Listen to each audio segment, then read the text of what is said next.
Okay. We're 10 minutes early tonight, so hopefully we get out of here early, can watch some shows and shit. What's the deal, dog? Nothing, man. I got my happy guy glasses on right now. I know, I was gonna say you look sexy tonight, man. Like you look like you set the mood in the room and everything. Like light a candle, light a candle. whip my dick out. I mean, there's some moments where I'll look in the mirror and I'm like, damn, you look good. Like, and then there's other moments where like it's like when the camera phone flips around on you first and you see your face, like, and you're like, oh fuck, like that's what people look at all day. Like, bro, the angle, if you hit yourself with a low angle, oh my god, it makes everybody look like they have a double chin. It's just brutal. Like you got to have it equal to your face or a little above it. Anything below and it's like, oh. 100%. Yeah, so there's sometimes I look in the mirror and I'm like, damn, like I'm a good looking dude, and then there's other times where I'm just like, damn, like but I always, and I think I've said this before, I think everybody low key could like be good looking if they groom themselves properly, if they got like a nice fade or some shit, or like, I don't know. Do you think there's just some straight ugly ass people out there? No, I mean, everybody can maximize what they're working with. You know what I'm saying? Like you could always, whatever you are on a scale of 1 to 10, you could add 2 points to that bitch. You know what I'm saying? Totally. Like even if you're a 3, you could be a 5. You might even be able to make you a 5.5 in this bitch. Facts. So like, there's always tricks. Like for guys in particular, and this shit is sort of crazy, but man, beards do wonders. You've seen the fucking videos that float around online of like a dude will have a beard, then he goes to the barber and they shave that bitch off, and it's just like, oh my god, I've seen dudes go from like an 8 to like a 4 when they got rid of their beard. Like lower than that. Yeah, like their chin is just non-existent. Chin is an important part of the face.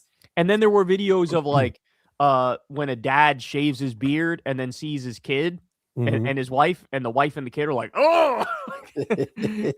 So it does a lot of heavy lifting, bro. Like it really does, especially as we get older. I feel like the beard is like sort of necessary, because the other thing it does is it can sort of hide like wrinkles and shit as you get older, you know? Yeah. I was surprised, and I might look into this shit low key, and like the Botox shit kind of intrigues me a little bit, because like I didn't realize how many people do that shit though. But like just a little like boom boom like on a wrinkle forehead, bro, knock that shit out.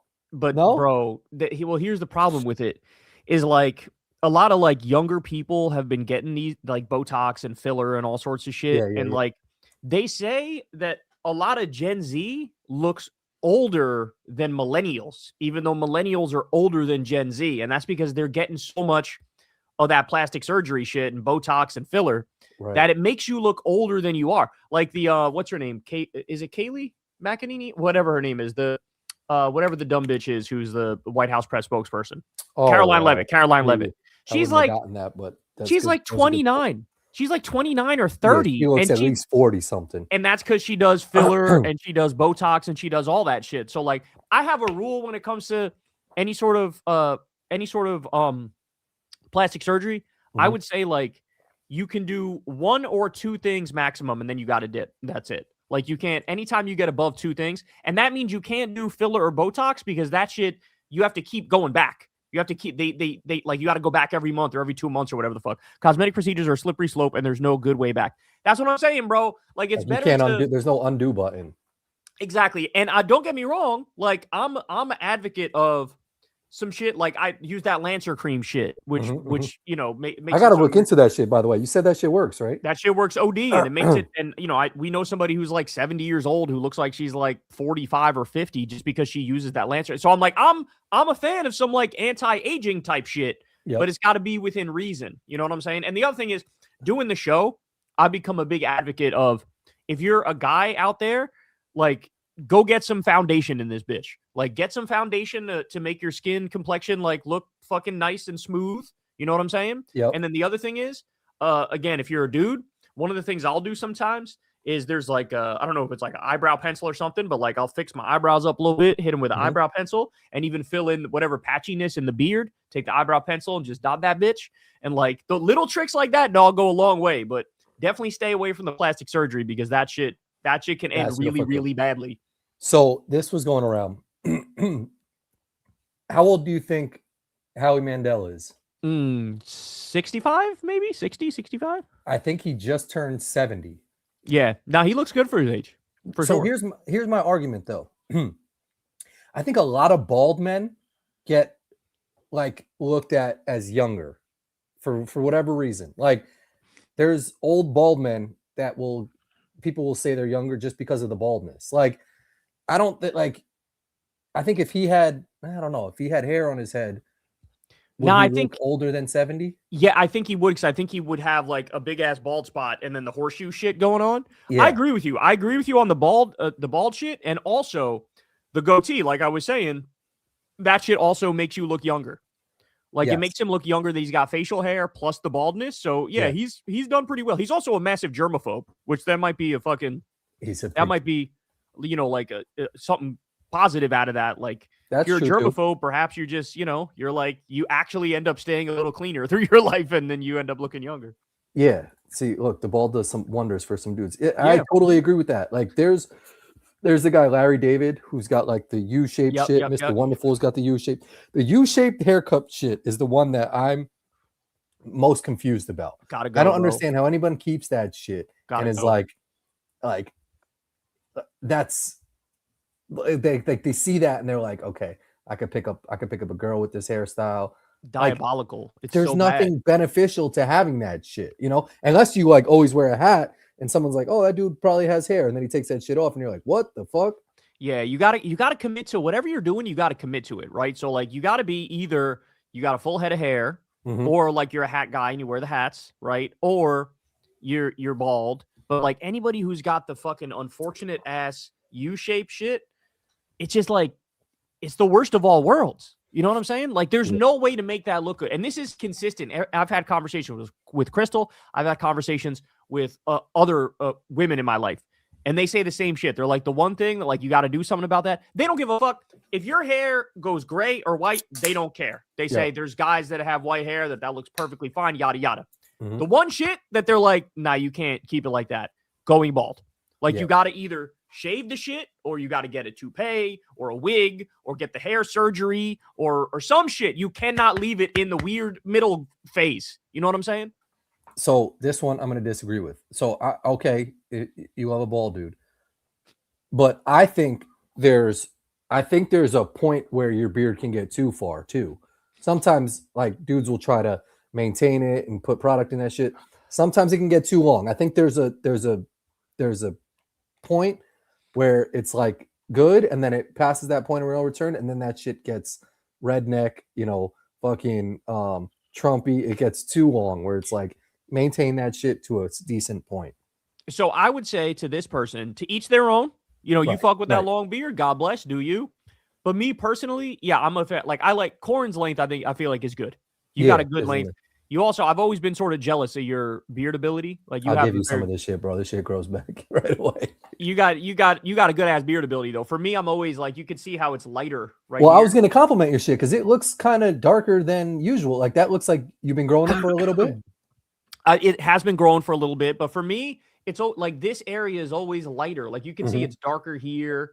It gets darker, in the goatee area. Somewhat connected a little bit. Like it used to not. Connect. Yeah, it's so funny. As I've still aged, it's gotten further and further and further down that way. I still take like I was talking about the eyebrow pencil. I'll dot the bitch in wherever it's like, but it still has been moving more and more down. It still doesn't connect to this part. Like I can't do the thing where the lines go down.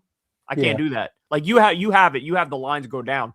It's so weird though how people have different facial hair where it'll be like shaped differently, and it's like, how is there such a variety in the way facial hair is shaped? I feel like you can kind of will it into like existence. Like my boy, he used to grow a beard, and then one time like there used to just be a patch in his shit, and then it was like weird. I was like, yo, what's up with your shit? He was like, I don't know. Like all of a sudden, like I just started shaving, and there was just a patch in my beard.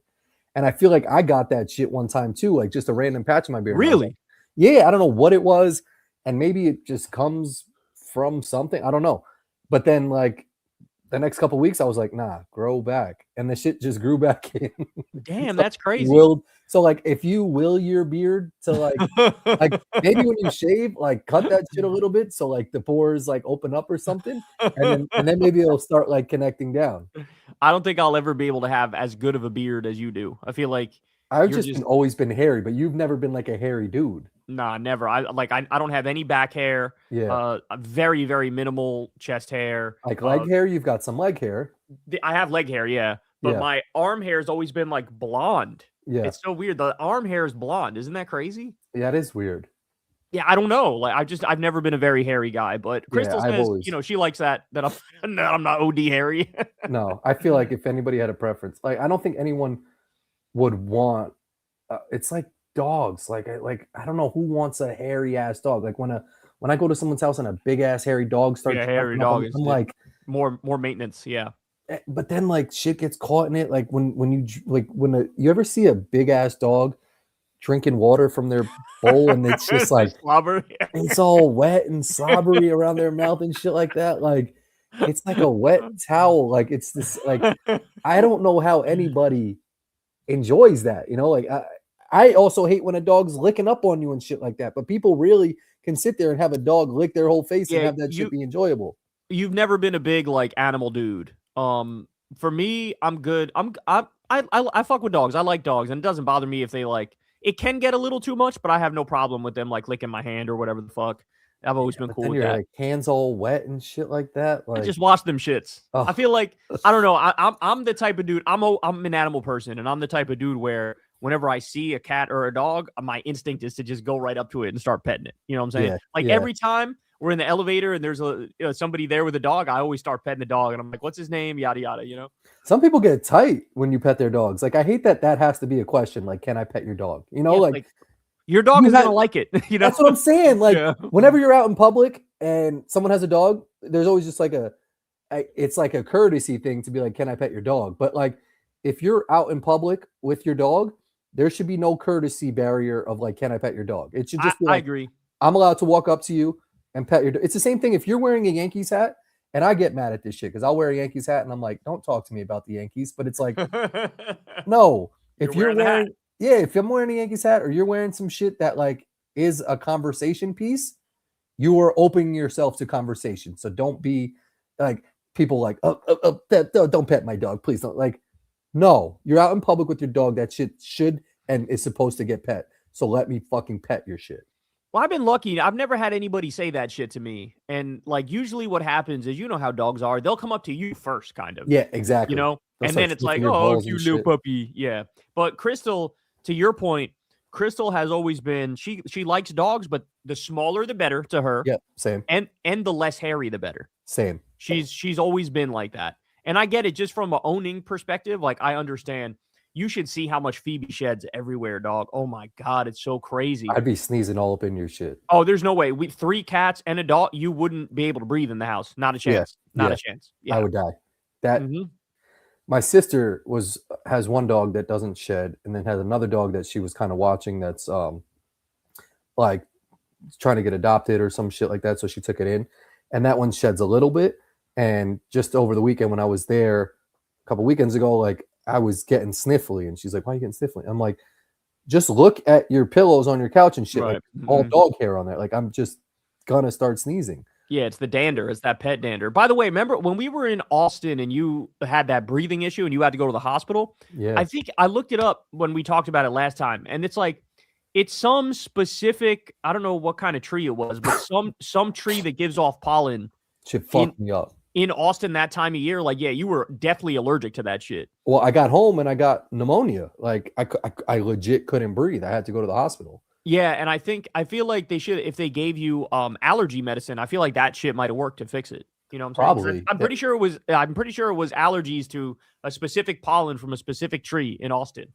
Yeah, whatever that tree is, like that shit was fucking you up, dog. You can't this time. You should never go to Austin in the spring or whatever time it was we went. I actually don't know if it was the spring when we were there. I don't remember when it was, but it didn't hit me until we got back too, which was crazy because it was like, we're gonna let you rock out, enjoy the rest of your trip, but when you get home, we're gonna kill you. Yeah, pretty much. But I remember at the very end, you started feeling it a little bit. You were like, I did feel like a little out back. We were sitting out back by the hotel. Yeah. And you were like, damn, there's something that's making me something in the air, you know? And I don't think I could like catch, my like, Yeah, you couldn't I fully couldn't get catch like a your breath. good breath. Yeah. And when he went to the hospital, y'all, Corin had like a low oxygen rate. Remember that? They said I like, was at like, I don't know what the numbers were supposed to be. I think I was supposed to be like 135 or whatever for like breathing or some shit. I was like 35. Like it was like, or no, like maybe 65 or 70. I thought it was like the pulsometer thing where they measure the oxygen in your blood. I felt like that was lower. That was like something 80. was super Something like low. 80. Yeah, Yeah. maybe 80. And it's supposed to be like 100 or 98 or whatever the fuck. So, yeah, like something. And I was trying to like, it's crazy because I was trying to like man that shit up. Like I was trying to be like, no, like I could catch my breath. Like, and it got to a point, but it's almost like that vulnerability where I was like, I said to Molly, I was like, I think I got to go to the hospital. And it was like one of the scariest shits that I've ever like. That's a tough spot where you got to like tell someone like, yeah, I'm like, let's go to the hospital, you know? Bro, but that feeling that you're talking about, I know that feeling of like, I can't breathe. It's happened to me, you know, it happened to me kind of, or something very similar happened to me when I, remember when I gave myself the panic attack by vaping too much and having too much caffeine and not eating anything. I remember you telling me, but I don't remember like. That's the closest I could be. That's probably similar to what you went through, where it just felt like, oh, like, I think I'm going to die right now. Like, it's like I can't, you can't really breathe. You can't. What'd you do in that moment? I don't remember. Like, so for me, it was literally like the panic attack triggered like the fight or flight response. And so I had to get out of the car and I had to just walk. I had to just start walking. And I could feel my heart beating at like fucking 200 beats per minute. And I was just like walking. And it was like in my head, I'm like, oh, like panicking like crazy. And then there was one other thing. I forgot what it was. There was one other thing that I felt like I related to your shit. But yeah, no, that must have been so terrifying, just not being able to. Did it get to any point where you're like, I need to go to the hospital and like have them check my heart or some shit? Well, when you started walking, it felt better. No, it's not that it took like, I want to say it took like an hour to fully subside. Oh. And even then I was so like, I was so on edge because I never had that happen to me. Yeah. I mean, literally, like, what the fuck's going on? Bro, I was 37 years old. I never in my life had a panic attack. And then I gave myself a panic attack through fucking vaping and caffeine and not eating. And I was like, it just sort of shook me that like, I didn't know that was possible, that I could go through some shit like that. And so then I was on edge ever since, like, oh my God, this is not good. Yeah. And so, yeah, fuck, I wish I remember the other thing though. There's one other thing that I could relate to your shit where, I would compare it to what you went through. Yeah. I like go through moments where I'm like, will that ever happen to me again? You know, like I've said this before about like when my stomach starts hurting, when I'll have like gummy bears, Sour Patch Worms, I'll eat like a bowl of cereal and mix like milk with gummies and like a bag of shit. Like I'll fuck my shit up. And I'll just like, I'll have the most random foods with like snacks. And in the middle of the night, I'm like, oh my God. And I know the things that trigger it. I feel like it's legit. Gummy bears with the Airhead sour shits. You know those sour, like fucking colorful shits? Yep. I'll have so many of those, so many of the other shits. I'll have like probably 4 bowls of either Frosted Flakes, Honey Nut Cheerios, or Cinnamon Toast Crunch. And then I'll have some soda. And that combo. That's terrible, dog. That's the worst shit I've ever definitely. Like I'll be laying down in bed and I'm like, ooh. And I've told Molly, I'm like, I compare this to you giving birth. And she's like, this shit does not compare to you giving me birth. But I feel like she's never felt that pain that I've had in my stomach. But I think that shit is comparable to a woman's contractions. And I'll go down. I don't know about that, dog. I don't know about that. It's just like a math question, right? Because like, how big is the shit coming out of your ass versus how big is a baby coming out of her? No, it's not even big shit coming out of your ass. It's just straight. It's just like, pain. Yeah. Pain. Yeah, that like the shit doesn't come, and then it'll eventually boil up where it's just hit you with the don't go chasing waterfalls, and that shit'll just all come out. But then it's back to the like you're just hunched over, like in the dry sweat, like to a point where you're laying on the toilet on the bathroom floor, like I don't want to live anymore. Like someone that doesn't open. And that doesn't incentivize you to not do that again. I would never eat that shit again, dog. No, but sometimes you're just you know how it is. Sometimes you're just flowing with candy and like hungry, like. It just ice cream. If you throw some ice cream in that bitch, it's literally like I had sugar on top of sugar on top of sugar on top of sugar. Basically, you know? But sometimes like sometimes you're just flowing throughout the day, like eating like your shit. Like, you know, someone is like, yo, I got airheads. You're like, all right, fuck it. And then you're like, someone's like, I got gummy bears. All right, gummy bears. Nah, Like, but I know you and the way you do it too. Because remember, every time you do this every time you go to Chipotle, you're like, damn, I got that green shit and it fucked my stomach up. And then like within the next 2 weeks, you're like, I'm going to Chipotle. And I'm like, don't get the green shit. That shit'll fuck your stomach up. And you're like, I got the green shit. I got the green you can't help it. You're like, you love the taste so much that you're like, I guess I'll just deal with the fallout after, you know? That's what I'm saying. Sometimes taste overrides like the pain that you have to like withstand later on. You know what I'm saying? Like sometimes a good ass meal will just be a good ass meal. Like I'll put mad soy sauce on my chicken and broccoli and my noodles and my boneless spare ribs just because it tastes so damn good. I mean, your stomach is not the strongest either, and you fucking tax the shit out of your stomach. You'll be like, I'm going for it, you know? Are you I don't know are you allergic to anything? The only thing I've been allergic to in my life was Apple and Eve apple juice. Oh, right. I remember you saying that. So my mom used to give it to me when I was in 6th grade, I think. And I was coming home for weeks with just my legs were so fucking itchy. I would scratch them all day. I made them like red and chafed and shit. And we were able to deduce eventually that it was something in the Apple and Eve apple juice that I was allergic to. But there was literally no other, like nothing else in my life have I ever been allergic to. It's kind of crazy. That is kind of wild. And shout out to like your fucking body for being like repellent to all that shit. Yeah, I mean, some people are allergic to nothing. I at least had one thing I was allergic to. Yeah, that's true. Yeah. I tried doing, so we stayed at a hotel in Florida for my jiu-jitsu competition. Shout out to her. She won that shit. That's so gangster. Good for her. We stayed in a hotel and the walls were mad thin. Oh. So I took your thing and I got earplugs. But I don't know how you do earplugs, bro, because I was trying to put them in my ear and they kept like expanding and popping out my shits. So which ones did you get? I just bought like some CVS, like some nights that were like pink and yellow. When I first tried, I got CVS shits. For me, those didn't work at all. They did because they didn't fit in my ear, like you're describing. It just didn't work right. It just didn't fit right. Yeah. So I ended up. I went to Amazon, and I typed in, earplugs or something, and then I found there's one that looked like they're earbuds, like like AirPods type shit. Okay. So the ones I bought kind of look like AirPods, and those when you buy those ones, they actually come with a whole bunch of different size things to go in your ear, so you can like pick the right size. And that's the shit I motherfucking swear by, because that dog, if I have my earplugs in and my eye mask on, oh my God, I'm so good. Like, and that makes it so like, as the morning comes and a little light starts getting in the room or whatever, or there's some noise outside, like outside the room, like that makes it so that you're good. Like you'll sleep all the way till like 9:30, like it's the middle of the night type shit. Yeah. The ones that I got, and it kind of fucked me up a little bit too, because I like sitting on my phone and kind of like watching Instagram videos before I go to bed. But I had the earplugs in and I couldn't really hear the video. So I was like, I don't know.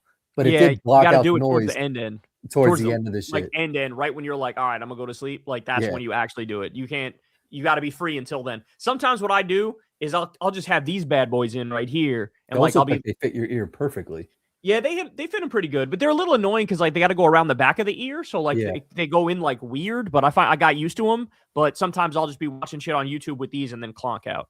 That shit is clutch. I've seen a lot of people recently have those type of shits. People like my mom wears these. I hope she is going to be watching. Damn, I just put her on blast. But people will have like hearing aid shits that like kind of go over the ears like that a little bit, and you can't even really notice them. Yeah, it's brilliant. I have seen. And you can see the wire a little bit, and they'll be like, "Oh, I see you looking at my ear." I'm like, "Well, bitch, there's some shit on your ear." So like, what? Like it's like you have earrings, and someone looks at your ear, and it's like, "Oh, like something's there." Yeah. So something's there. So these, I read good reviews on these, and the reason I got these ones in particular is for the show, so that when I do the show, it's a little hidden. The earpieces are a little hidden. That's why I like those because it's on some like Secret Service type shit too. Like a little bit looks like gangster.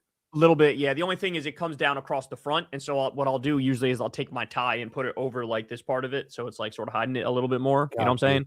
Like I try to hide it when I'm on air, or else I would wear the big shits because the big shits sound the best. Like you get some like high level big earphones or whatever the fuck. Those are the best. Yep. Yeah, some noise canceling shits. I remember. I don't fuck with I don't fuck with noise canceling. At you don't like the noise canceling? Oh my god, bro! I don't know why. It makes me feel like I'm gonna die. Like I'm gonna pass out. Like it's horrible. Because it fucks me up. Everything out. It fucks me up because it blocks everything out. And it's like, kind of true. I feel it like it's a weird pressure in my ear, my brain, like because it literally does send like waves into your brain to counteract the noise from the outside, and like that shit fucks me. I hate it. Like I'm good with. I want a earphone or earplug or whatever that fits my ear perfectly, so like it naturally doesn't allow in any noise from the outside. But as soon as you actually use the noise canceling shit, where it pumps shit into your head, I can't fuck with that. Yeah, it's a good ass point. I guess I never thought of that. Like it's kind of weird to like not hear anything, you know? Yeah, to cancel out outside noise. Like, I do want to hear a little bit of the outside noise. What if Crystal says something to me or one of the kids said something to me? Like, I want at least a faint option of like, I kind of hear you a little bit, you know? So I can take it off and go, what? Yeah. You ever, I don't know what it is. It's almost, I think it's like that hospital scene or something like that where someone will wake up from a coma or some shit and it's just like, and like you don't hear anything and you like that. Yeah, that's a weird feeling. And then there's like someone sitting right next to you, like, Kyle, right? Kyle, and then like all of a sudden they'll fade back in and like those shits work too good, dog. Like they work too good. You could be right next to somebody, they can't hear shit. Yeah, I guess that's no good. Yeah, I guess like noise canceling kind of should be either banned or there should be some law against that shit because like if you're on a flight, you need to hear the announcements. You know, like when you're watching the TVs on a flight, it automatically cuts out and it's like, hey, like, you know, fucking flight attendants, take your jump seats. We're going to be boarding and landing in 25 minutes or whatever. Do any of you guys out there like noise canceling? Let us know because I'm curious. There's got to be somebody out there who likes noise canceling. And I'm talking, I'm not talking, hey, on my AirPods, I keep it at like 20% noise canceling. I'm talking about people who are like, nah, I jack that bitch up to 100 and I'm chilling. Yeah. You know what I'm saying? Like a little bit for sleep, I guess. But like, I wouldn't be able to sleep with, the reason I was able to sleep with the earplugs is because they went into my ear. Like my cousin showed me, you have to like twist them really, really, really like low and like push them into your ear and almost like lock them into place. But then I felt like when I woke up in the morning, it like expanded my ear, like my eardrum shit. It was kind of weird. Yeah, like I said, I don't swear by the CVS shits. I don't. I need the ones I got from Amazon. Those are the best. Those are my favorite for sure. My autistic girlfriend, because she's easily overwhelmed by noise. See, that makes sense to me. That makes sense for somebody who's autistic. That's why you always see autistic kids wearing the headphones. Which, by the way, low key, there are sometimes I feel like I want those shits. Like I'll be in public and there's too much going on, and I'm like, I wish I could just tune all this shit out. That's when I want those shits, but never 100% noise canceling. I can't fuck with 100% noise canceling. I just want to turn the volume down, not completely off. You know. I also like kind of weirdly listening to other conversations and hearing what people are saying. You know, like I feel like I'm tapped out if I can't hear shit. Yeah, I mean, it helps me. It helps you go to sleep. You know what I'm saying? Like if I have my earplugs in, dog, like I could it'll help me get to sleep.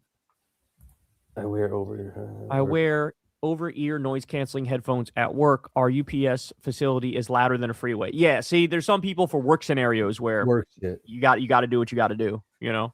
Also, Molly and I were kind of thinking that like one of the most goated jobs is being a fucking USPS like postman in San Diego or Arizona or some shit. Because all you do is walk around neighborhoods. You could like put a podcast on, you could put a book on, and you're just exercising. Like you're just walking around in some nice ass weather. You're saying a mailman? A mailman? Yeah, mailman.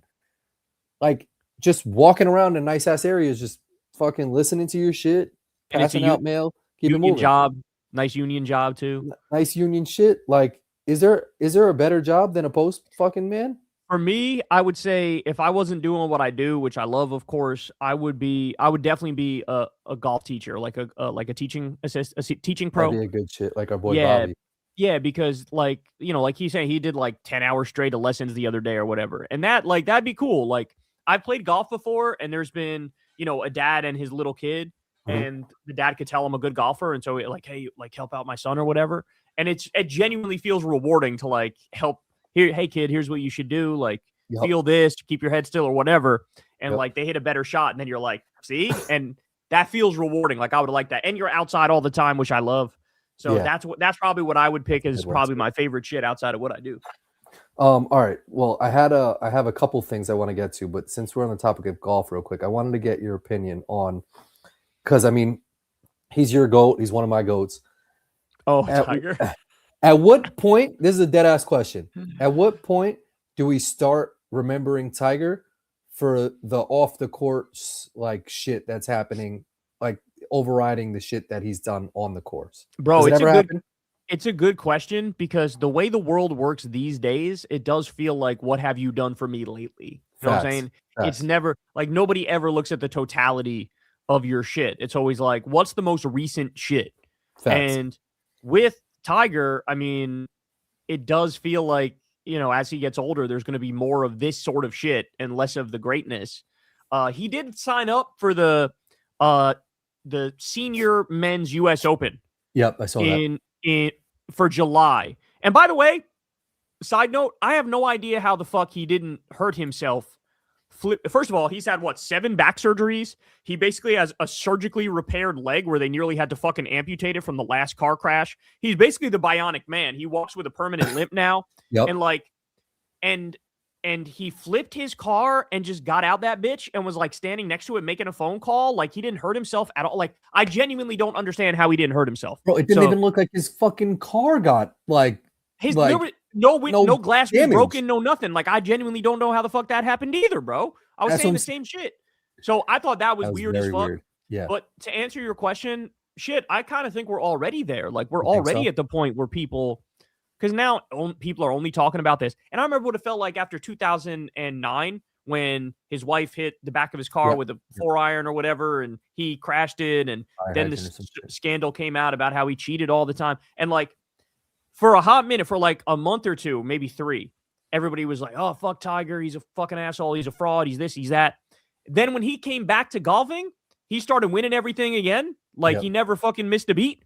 Yep. And then people just forgot about the whole scandal and were like, whatever, it's cool. Because this country loves a winner. If you're a winner, we fucking love you, you know? But they also like to fucking pile on you when shit is not going well, too. Well, but at some point with Tiger, he's going to have the off-course drama, and then he can't fix it on the course because he's a bionic man. He's got too many injuries. Like he could maybe win a little bit on the senior tour because you get to drive a kart. You're allowed to drive a kart on the senior tour. So I could see that happening. But, I mean, I feel like we're already at the point where people care more about that than how he was the GOAT on the course, just because that's how time works, right? Like, this shit is more recent. People are going to think about this shit, and this is how he is now. Like, people say he's sweating all the time. He's puffy. He's clearly addicted to pain pills. This is what people are saying. So, like, that's going to be the conversation. It's nobody's thinking about, hey, man, it was dope when you won 7 tournaments in a row in 2009 or whatever the fuck. Nobody's going to think about, damn, it's crazy in 2019 when you won the Masters after having 6 back surgeries and shit. Like, nobody's going to think about any of that shit just because that's how time works, you know? It's kind of sad, but it is what it is. Yeah. It's kind of on you to not fucking be an idiot. You know what I'm saying? Because you would be the GOAT of the GOAT of the GOATs if you just, you know, if you didn't distract with this sort of shit, you know? Yeah, no, 100%. And I compare it to, like, Jordan, like, with the Wizards. I mean, like, every star athlete I feel like had their moment where they stayed on a little bit too long. I think like Joe Montana finished up with the Kansas City Chiefs. Like Patrick Ewing went on to play for like the Sonics and the Magic and shit like that. But like they at least did it for a year or two and then realized like, nah, this isn't for me. But golf like, is different. Yeah, golf's so different, you know. Where I feel like, I mean, like the fact that like people play into their 80s, 90s and shit, everybody thinks that they can do it, you know? So this guy, Bernard Longer, okay. I'm looking at his age real quick. He's 68 years old, and every year he wins multiple tournaments on the senior tour, the Champions Tour. Bro, he's 68. Tiger's 50. Yeah. That could have been him, where for now 18 years straight still, you know, as you're a senior now, you could just keep winning on the senior tour. But his body's so fucked up now that, like, I don't think he can do that. But it just goes to show you golf is genuinely different. Like, you had the ability. Yeah. And again, I don't want to speak too soon. It's possible I think he wins on the senior tour. Like, I think he could still win on the senior tour. But to your point, he already did his big-ass comeback. His big-ass comeback was 2018 when he won the tour championship, and 2019 when he won the Masters. Yeah. That was already after 6 different back surgeries. Like, Yeah. that was already like insane. Everybody thought he was done. And then he came back and still won multiple times. And So here's my how can he do that now again? Like now between the fake fucking leg, the 7th fucking back surgery, the fact that he's clearly addicted to pain pills of some sort. Like, I don't know. It seems like very hard to imagine he could even walk 72 holes, never mind win, you know? When I saw that he missed that putt in his TGL shit, and I was like, he's kind of cooked, bro. When I saw him walking into the match, he had that limp, and it didn't look like I've seen him walk into Masters, and I've seen him walk into other tournaments. Yeah, but I've seen him walk into prior shit, and I'm like, he kind of looks like a G, like he's got a little bit of a gangster walk. This one looked like an injured walk, and it was just one of those where I was like, he's trying too hard. Like, this is his event, the TGL. This is his tournament. So, like, he's trying to go out there and compete because of, like, you know, for ratings and, you know, TV and all this shit. But he just looked in bad shape. And then, like, Steph Curry called him and kind of was like, you challenged me, now I'm challenging you. And I'm like, that shit is so kind of corny. Like, it's like, and then I saw he missed the putt. And I was just like, I think this dude is washed, man. So, you know what's crazy, too? He was able to hit, I think it was like 178 mile per hour ball speed, which is like, beasting. Bro, to put that in perspective, my ball speed is like 155 and I've had 0 surgeries. His shit is still like 178, 179. Like, he's still somehow generating all the fucking club speed in the world. Yeah, and probably high as fuck on pills as he's hitting that bitch. Yeah. So, like, that's crazy. But yeah, I mean, to your point, I agree. He looked puffy. He looked sweaty. People were saying he was at one of the events before, PJ Tour events before that, in the booth, because it was like I think he was like the sponsor of the tournament or whatever. And he was being interviewed by Jim Nance. And people were like, bro, why is he sweating like a pig right now? And he looks pale and puffy and he's sweaty. And it was like 65 degrees. Like, you had no business sweating that much. And people were like, yeah, gee, I wonder why. It's because he's probably on some pills, because he probably So here's my thing. Managing the back pain. He flies you down to Jupiter, Florida to play a round of golf with him. But he has to drive you back to Virginia. Are you playing golf with him? I'm playing golf with him. Yeah, fuck it. I'm playing golf with him. Hey, if I go out in a car crash with Tiger Woods, dog. If I go out in a car crash with Tiger Woods, that's sort of crazy. Hold on, I unplugged my headphones like an idiot. Oh, my bad. Okay, I'm back. Well, so I don't know how true it is, and I think it was like the New York Post, but apparently, like, Trump said, like, he can't drive his grandchildren or some shit. I saw some shit like that too. They're like, they don't allow him to drive the kids. I mean, like, at some point too, like, when do you lose your license? Like, isn't it? It's done. He's already losing it for sure. Oh, for real? Oh yeah, because I heard he rejected a P test, which he has the right to do in Florida, but I think that comes with an automatic year suspension or something like that. That's what one of the commentators on this shit said. You gotta lose your shit. Like, people are like, just get a fucking driver, you're a billionaire. But then what everybody's saying is like, the reason he doesn't have a driver is because he's probably doing some funky ass shit. Like, people forget that during his scandal in 2009, when it turned out he was having sex with like 50% of the women on the planet, he would go to this diner. He had some sex with some random waitress at a Wasn't diner. It like Denny's or some shit? Yeah, it was Denny's, some shit that was like some low rent ass diner. He had sex with a waitress from one of those places in the parking lot at 4 a.m. And there were like not even really good tints on his windows. Like, he was just banging somebody out. And I think they said they were like fucking in the parking lot, not even inside the car. He was like hitting it doggy style. How, like, common sense. Bro, did you ever see who Arnold Schwarzenegger has a son with? Oh yeah, his nanny. Yeah, it's like his cleaning lady or some shit. Yeah, I saw. Bro, it was like a special I was watching on CBS or some shit, and they pulled her up on screen, and I was like, no, Arnold, no, man. Like, I don't get how, like, sometimes, like, these most celebrity ass, good looking ass people, like, have these lapses where, like, it's just like, I don't like the Arnold Schwarzenegger shit threw me off, because I was like, and then they try to say, like, oh, this is his son, and, like, is that the mom? And they put a picture up of, like, the mom and the son, and they look fucking identical with, like, a splash of Arnold Schwarzenegger in that bitch, and there was no question that it wasn't, like, her. And I was like, damn, why? Same thing with Tiger. Like, what are you doing in a Denny's parking lot with some random ass lady. In defense of the genre, says buns is buns. Yeah, and if you're Tiger Woods, like think about it, you're Tiger Woods, you're like an apex predator. You know what I'm saying? And like clearly he was a sex addict because he had 100%. A woman, at least one woman in every single city in America, whenever he would visit. But if you're Tiger Woods, I mean, like I don't blame him. Like you're fucking Tiger Woods. You could bang. Apparently, all he would do is play golf and have sex. Yeah. And back then he would do like Navy SEALs type workouts. And then now, what does he have? He's got like a broken down body. He wants to play golf, but he like can't play as much as he wants to. You know what I'm saying? Yeah, I don't know, man. It's a rough situation. It's rough because with a guy like Tiger, with all his injuries and shit, he clearly can't golf as much as he wants to golf. His son is golfing all the time too. It's like, what else does he have? He doesn't have like when Kobe retired, he threw himself into like creative shit when it came to like making that documentary and you know making movies and shit like that.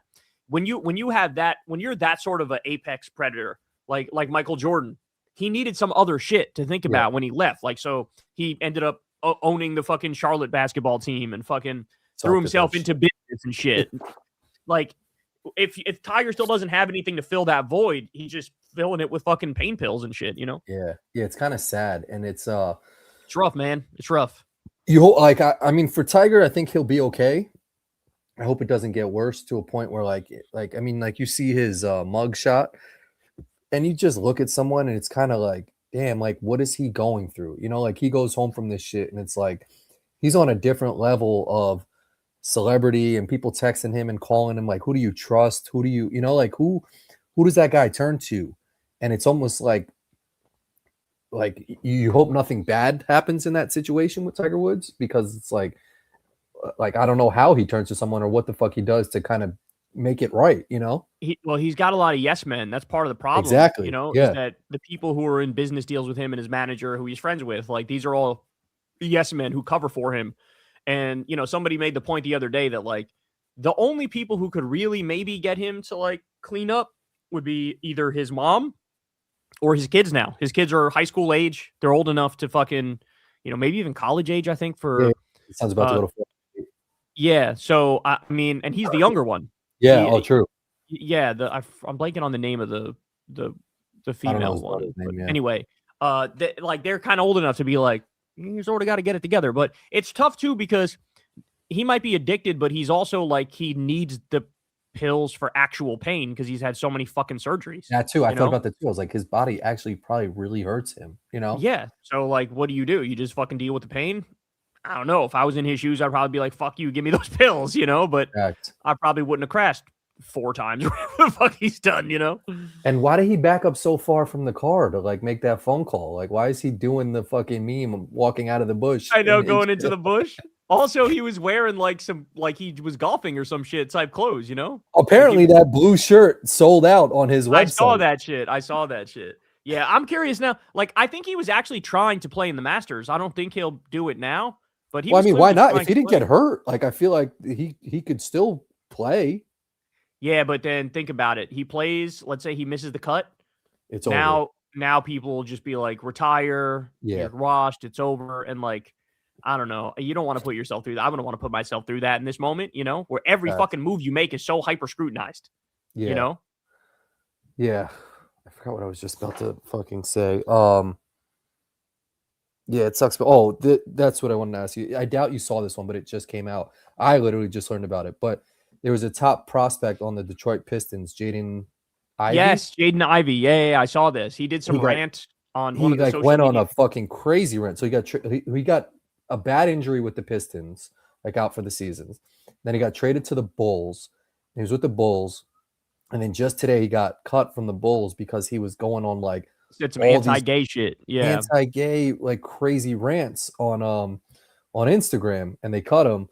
And it's sad because like people are saying, like, I saw a couple people saying like it's not about religion. I think it's like mental health with this dude. Like, but like either way,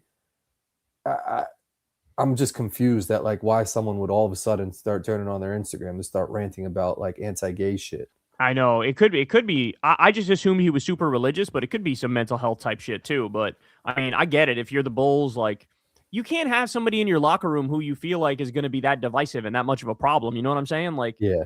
Because what if one of the people on your team is gay. Like, you don't want them feeling some type of way because this guy thinks you're an abomination or whatever the fuck. It's just like, we got to start. I don't know. We need to.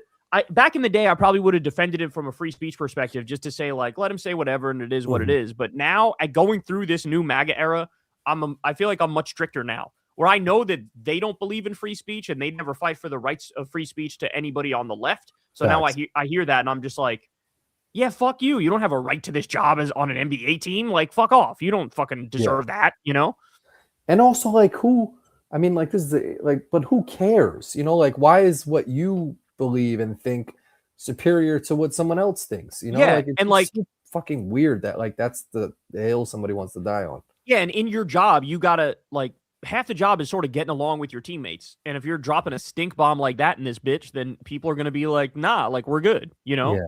Yeah. It's not just some wacky weird shit like when Kyrie was like flirting with flat earth theory or whatever the fuck. Like, nothing hinges on that. Like, nobody's gonna be like personally offended or disturbed. This is I don't want to play basketball with him. He thinks the fucking earth is flat. Yeah, exactly. But if everyone has a gay cousin or some shit. If somebody's like anti-gay or racist against a different type of group or whatever the fuck, like, yeah, that's fucked up.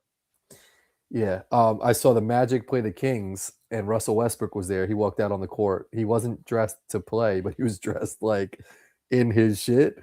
And it looked so. I went with my cousin, well, Molly's cousin, and we were sitting down and she was like, why don't like the people who don't play, like, why don't they wear like a shooting shirt or some shit? Like, it kind of looks so weird. You see everybody, like the coaches wearing like the, you know, Kings polo or some shit. And then they're wearing some weird ass shit. Yeah, like it's like the team is wearing their warm-ups. And then there's Russell Westbrook wearing some shit. Like he's like a 1970s rocker with like a fucking chain hanging from the side of his jeans and like a black tank top. And I was like, you're kind of right. Like, it looks so weird that they're wearing this random.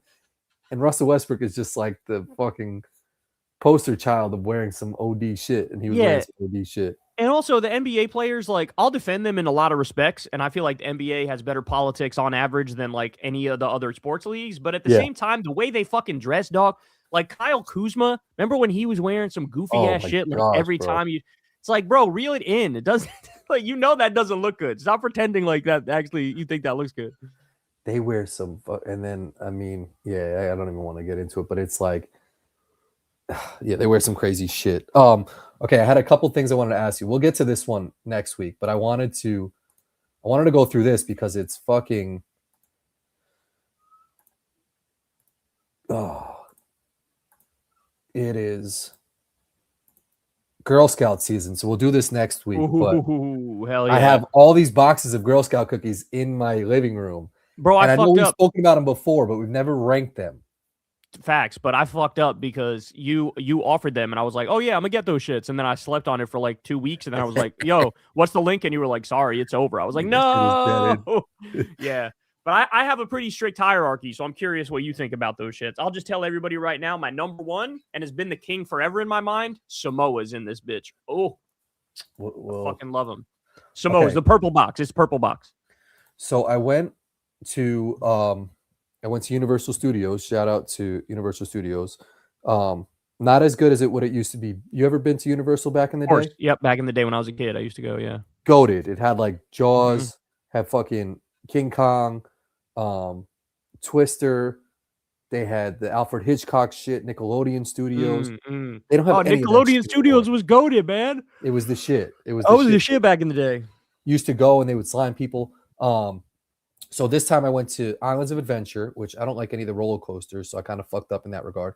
But then I went to Epic Universe, and OD fuck you to whoever fan said that they could hook me up with tickets, because I actually emailed him. I was like, yo, can you hook me up with tickets? And he didn't write back, so fuck that dude. But I got tickets to Epic World, and that shit was kind of dope. But it made me think, do you know the name of this guy? That's Donkey Kong. 100%. Yeah. But then, bro, did you ever realize what his kid's name is? Diddy Kong. What his fucking son's name is? Diddy Kong. Yep. That's OD. That was before we knew he was a rapist and a horrible fucking person. Yeah, facts. And it was actually before he was even named Diddy. He was Puff Daddy when this dude came out, you know? Yeah, but do you think there was any relation to like naming him Diddy after like the rapper? No, because he was the first one. You know what I'm saying? He came before Diddy came. Yeah, that's true. Molly was You like, know, his son's name is Diddy Kong. Like, I was like, oh shit. that is Like, kind of and wild. he Yeah. like dances around and is the wild one. Yeah, it's like his name is Rapist Kong. All right, I got one more for you, and then we'll get to the super chats. Yeah. All right. I'll take a piss after this one real quick. Okay. I already got a piss. I wanted to get your thoughts because props to you because you were the OG on this, man. Like you kind of no, but you like I don't think you get enough respect for kind of rightfully hating on like Erica Kirk. Yeah, facts. You know, like there was a New York Times did it or New York Post did an article. Coming Everyone after was me. shitting on you, but now all of a sudden it's like kind of mainstream to like to fucking get after conservative women for like capitalizing in these moments and like everyone's laughing at Druski's shit, but like you were the OG to this shit, man. Nah, I love Druski. Shout out Druski. I fucking love this thing. It was fucking hilarious. But he's too late to the game, man. You were the first one on this shit. Like he shouldn't be getting credit. Like he should be giving you credit because he definitely saw you fucking. He probably did see them come after me. I still remember it was on Halloween night. And I looked at my phone and I like started a firestorm, and New York Post wrote an article about it, all because I shared a meme that somebody else made, by the way. I didn't even make it. So it's sort of like stolen valor, right? But like I posted it and it called Erica Kirk some sort of grifter, like fake crying widow grifter or some shit like that. Yeah. And every Republican on earth was just like, look at this fucking disgusting, how dare you? And it's like, bro, it's not my fault that she's been going around like it's fucking WrestleMania with fireworks everywhere and like dancing on stage and shit and not acting like she's upset. You know what I'm saying? Looking sad, yeah. Yeah, that's not on me. That's on her. Tell her to fucking act right. Tell her to stop being creepy and weird and like hugging JD Vance and snuggling up to Jesse Waters and saying cringeworthy shit and like throwing her dead husband under the bus, bro. Like it's not my fault. And yeah, now everybody gets it. And Druski's fucking. I love Druski, man. He's so funny. So he like made that video and it went crazy, and like all the Republicans got super mad at him, right? Yeah, all of them were. How dare you? They act like they think they're fucking like. When they clutch their pearls and they do the how dare you bit, they feel like that still works, but it just doesn't work anymore. Like, we don't give a fuck what you idiots have to say about anything. You guys still ride for Donald Trump as he's starting fucking World War III. Are you insane? Like, anything you get mad at us for, forget it, because whatever you're mad at us for, you did except 78 times worse. Okay? 100%. Like, spare us. You're all full of shit. None of you are serious people. Like, we've had enough. We don't take you seriously anymore, you know? Yeah. I'm kind of sad because I left Universal on Saturday and I saw a picture that Lindsey Graham was at Disney on Sunday. So word, I saw that. We kind of were in like that Disney-ish area around the same time. Like, what the fuck is he doing there? He doesn't have kids. He's 70 years old. He doesn't even have like a girlfriend or some shit. Like, what is he doing there? It's so bizarre. Yeah, I didn't even put all that together. That's very weird that like he's over there fucking at Mickey's Palace or whatever. So weird. All right, I'm gonna take a piss real quick. I'm gonna take a piss too. We'll take a 2-second break. Then we'll get to super chats. We'll be right back, y'all.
Oh, I feel so much better. Yeah, that's always nice. Okay. Always nice. All right, hit us up, y'all. Just because I got to start with this one because this shit blows my mind every single time. But fucking Benjamin Gilbert is a fucking damn, bro, like hooking it up. he must Him be and on an NBA contract or some shit. Like him and because Pentaxton scene really fucking hook us up, dog. That's crazy. OD blessed. Thank you, bro. What did you guys think of the Progressive Victory Rally? We worked so hard to pull it off. We didn't sleep for like 3 days. We were so overworked. Thank you so much, by the way, for going above and beyond with the awesome video. Well, thank you, Benjamin, man. I appreciate that. I thought it was great. I know you guys raised like, what was it, $35,000 or something like that? Oh, wow. Yeah, $35,000 for all these progressive candidates for the anti-war rally that we did. Crystal was one of the like the hosts of it. It was Crystal. Really? What was this on? We live streamed it on my YouTube channel, but it was also on like Breaking Points, and it was on a bunch of others. It was on Vosh's, and Hassan took part in it and stuff, and Emma Vigland and Crystal sort of hosted it, and we had all these candidates that are anti-war from across the country in this anti-war rally. And it was great, man. They raised $35,000, I think, and all the candidates split that money up. And yeah, it was great. It was like a first of its kind sort of meeting between new media figures and like progressive campaigns where it was all one big rally. And so you guys did a great job, man, over Progressive Victory. So that was really, really great stuff. Love that. That's amazing. Yeah, I'm glad like they're tapped in with like your whole crew, man. Benjamin, shout out to you, man, because you're a real one, and it's fucking incredibly nice of you to send this like when you do. It's not like a dickhead comment or some shit. Like, keep fighting the good fight, and I'm glad you got Kyle and all the right people's attention, man, because you're doing good shit. Yeah, thank you, brother. Bro. Appreciate it, man. Appreciate you a lot. Lord of the Viltrumites, what's up, dude? Thanks for the $5. Kyle, would you be willing to forgive a triple Trumper who became solidly leftist? How would you address this paradox in your political philosophy? Yeah, I would, but it's all about, it's one of those things where like, it's like, it when you see it, you know what I'm saying? Like, who you should forgive when you see it. Mm-hmm. Whereas, and you also kind of know the opposite, like, I'm not forgiving this motherfucker. If like, you could sense when people are faking it a little bit, and sometimes you miss, sometimes you either forgive or don't forgive and you were wrong. But yeah, I mean, there's room for all sorts of forgiveness if I feel in my core that like, oh yeah, this person actually means that shit and they're totally living by the opposite values now. You know what I'm saying? Bro, the fucking Trump signing his name on money now, like that's an actual thing. Like his name's actually going to be on money. I got one better for you. They just changed the name of the Palm Beach airport. They changed it to Donald J. Trump International Airport. That just happened today. That's a real thing. It's a real thing. Right? Like it's just so like to take this moment where the whole country's falling apart and we're in World War III and the economy's blowing up and they're just like force feeding us like shit that sucks Trump off hard. This is just going to make everybody go, fuck you. The first thing I would do as a Democratic president, go in there and just everything that's got his name on that bitch, rip that shit up. Not a chance. 0% we're leaving that shit. That's not how it works. It's supposed to be like decades after the person is dead, you then start naming shit after them if everybody agrees that they reach that barrier of like and they have to have done some OD shit. Like Harriet didn't even get on money and she fucking was like getting mad slaves out of fucking wherever. Yep. Facts. Oh, and he's just like, he did absolutely nothing but fuck us up. And he's like, yeah, I'm gonna throw my name on all this money and shit. Yeah, and the Trump Kennedy Center, he's the fucking worst. He's the worst. Crazy. Lord of the Viltrum, shout out, man. Thanks for the $10. Kyle, I beg you to bring on Analilia Mejia, Democrat running for Congress in New Jersey 11, and Troy Jackson, Democrat running for governor in Maine on Crystal Kyle and Friends. I donated to Mejia's campaign. Crystal and I were, she was like taking notes of the candidates who, we're doing the Progressive Victory Rally, and so she's got them all like written down and reaching out in order to get them to come on the shows and stuff. So there's a possibility there, Lord of the Viltrumites. What made you start using meme audio in your videos? You trying to get more Zoomers to watch the show? You're probably going to start making YTPs soon. Also, what's a YTP? I'm not sure I know what that is. YouTube. I don't know. Yeah, I'm not sure what that is. But to answer your question, I was watching I think I said this on the show the other week, watching this guy who does basketball videos. Mm-hmm. The Low Post is the name of the channel, and he has like he's got like a bunch of side channels and stuff. But I watched a video with him, and he had a couple sound effects in there that I was like, oh shit, I like the way that came together. And so I reached out to my editor, and I was like, start using like sound effects, throw them bitches in there, because it adds something to the show. And so, I feel like the next step is to just have like an actual soundboard in front of me where I can press it and put it in when I want. Yeah. Right now, I'm just reliant on my editor to throw it in when he likes it. But like, I would use them way more often. If it was me, I would be pressing fart noises and shit like crazy. You're gonna be like fucking Funk Flex soon with like a whole. Totally. And to your point, when I used to do more sound effects, when I first started the show, I had some sound effects type shit. So yeah, it is just going back to my roots. Just going back to my roots. You Yeah. just do it with your hand. No, not even that. I used to press like there's that Billy Madison speech. Like that's the dumbest thing I've ever Yes, heard. yeah, I remember that. I Oh used wow. to play that shit all the time on the show. Yeah. Offensive humor. Thanks for the $5. Sup, broskies, Corin, how them caca stains coming along? Caca stains, I think. Like actually just peeped one when I went to go take a piss. Pristine Undies 2026. Can't have them Trumpy draws, bro. Kyle, thoughts on Too Lazy to Try? I saw a video. Yeah, I didn't like it. I mean, I get they're trying to do the whole like, oh, he's really rich, but he's also a communist and he's in this really poor place and like read the room and don't wear the expensive stuff. And yeah, I could see that. Like Hassan probably should have put on like his cheapest shit to go there. It is a little weird to look at the contrast of somebody in, you know, Cartier glasses as the whole island is like in a blackout. I get that angle of it. But what Too Lazy to Try really didn't focus on at all and didn't admit at all is that they literally brought like, what was it, like $500,000 worth of aid to an island that desperately needed it, and like genuinely and sincerely helped out all the people. And, you know, that was just totally brushed over. You know what I'm saying? By the way, I was invited to that thing. I don't know if people know that. I was invited to go to that thing. In Cuba? The Cuba thing, yeah. But my mom was visiting that weekend, so like I wasn't able to go at all anyway. But yeah, but I was like, damn, like that's what's up. These people are going and trying to make a difference and trying to help out and trying to give people like humanitarian aid that they need. And I don't know, it's just gross to me that nobody's talking about that part of it. You know what I'm saying? Like nobody's like, hey, they're doing a good thing. They jump right to like hypocrisy burning or whatever. And it's just like, I don't know, it's like stupid right-wing capitalist gotcha politics as opposed to addressing the substance of what's actually going on. So I didn't like that video. And if those are his glasses, those are his fucking glasses. Like you can't change someone's fucking glasses if those are the shits he wears. Well, the point people make is like, oh, they're really expensive, and it's like, yeah, but like if those are his fucking glasses, like he fucking does well on the internet. Like those are the glasses where he's not going to buy some fucking Costco shits. If I was advising him, I would have told him beforehand, like, hey, just for optics reasons, like wear your cheapest clothes and wear your cheapest glasses, just so that because like. These people look for reasons to hate on him. You know what I'm saying? Yeah. And it's like, you almost got to be extra careful because of that. But yeah, and it's a shame because Too Lazy to Try usually does great videos, but you know, he just hopped on board the fucking like Hassan derangement syndrome train. Lord of the Viltrumites, thanks for the $10. Elizabeth Warren cost us the 2020 nomination. Bushra Amiwala cost us Illinois 09. Why do progressives seem to suck putrid ass when it comes to uniting behind a candidate while neo-lib centrists excel at it? I think it has to do with backroom deals that are cut. So like the centrists are willing to make these backroom deals and like, you know, horse trade and say, I'll give you this if you let me be the one, etc.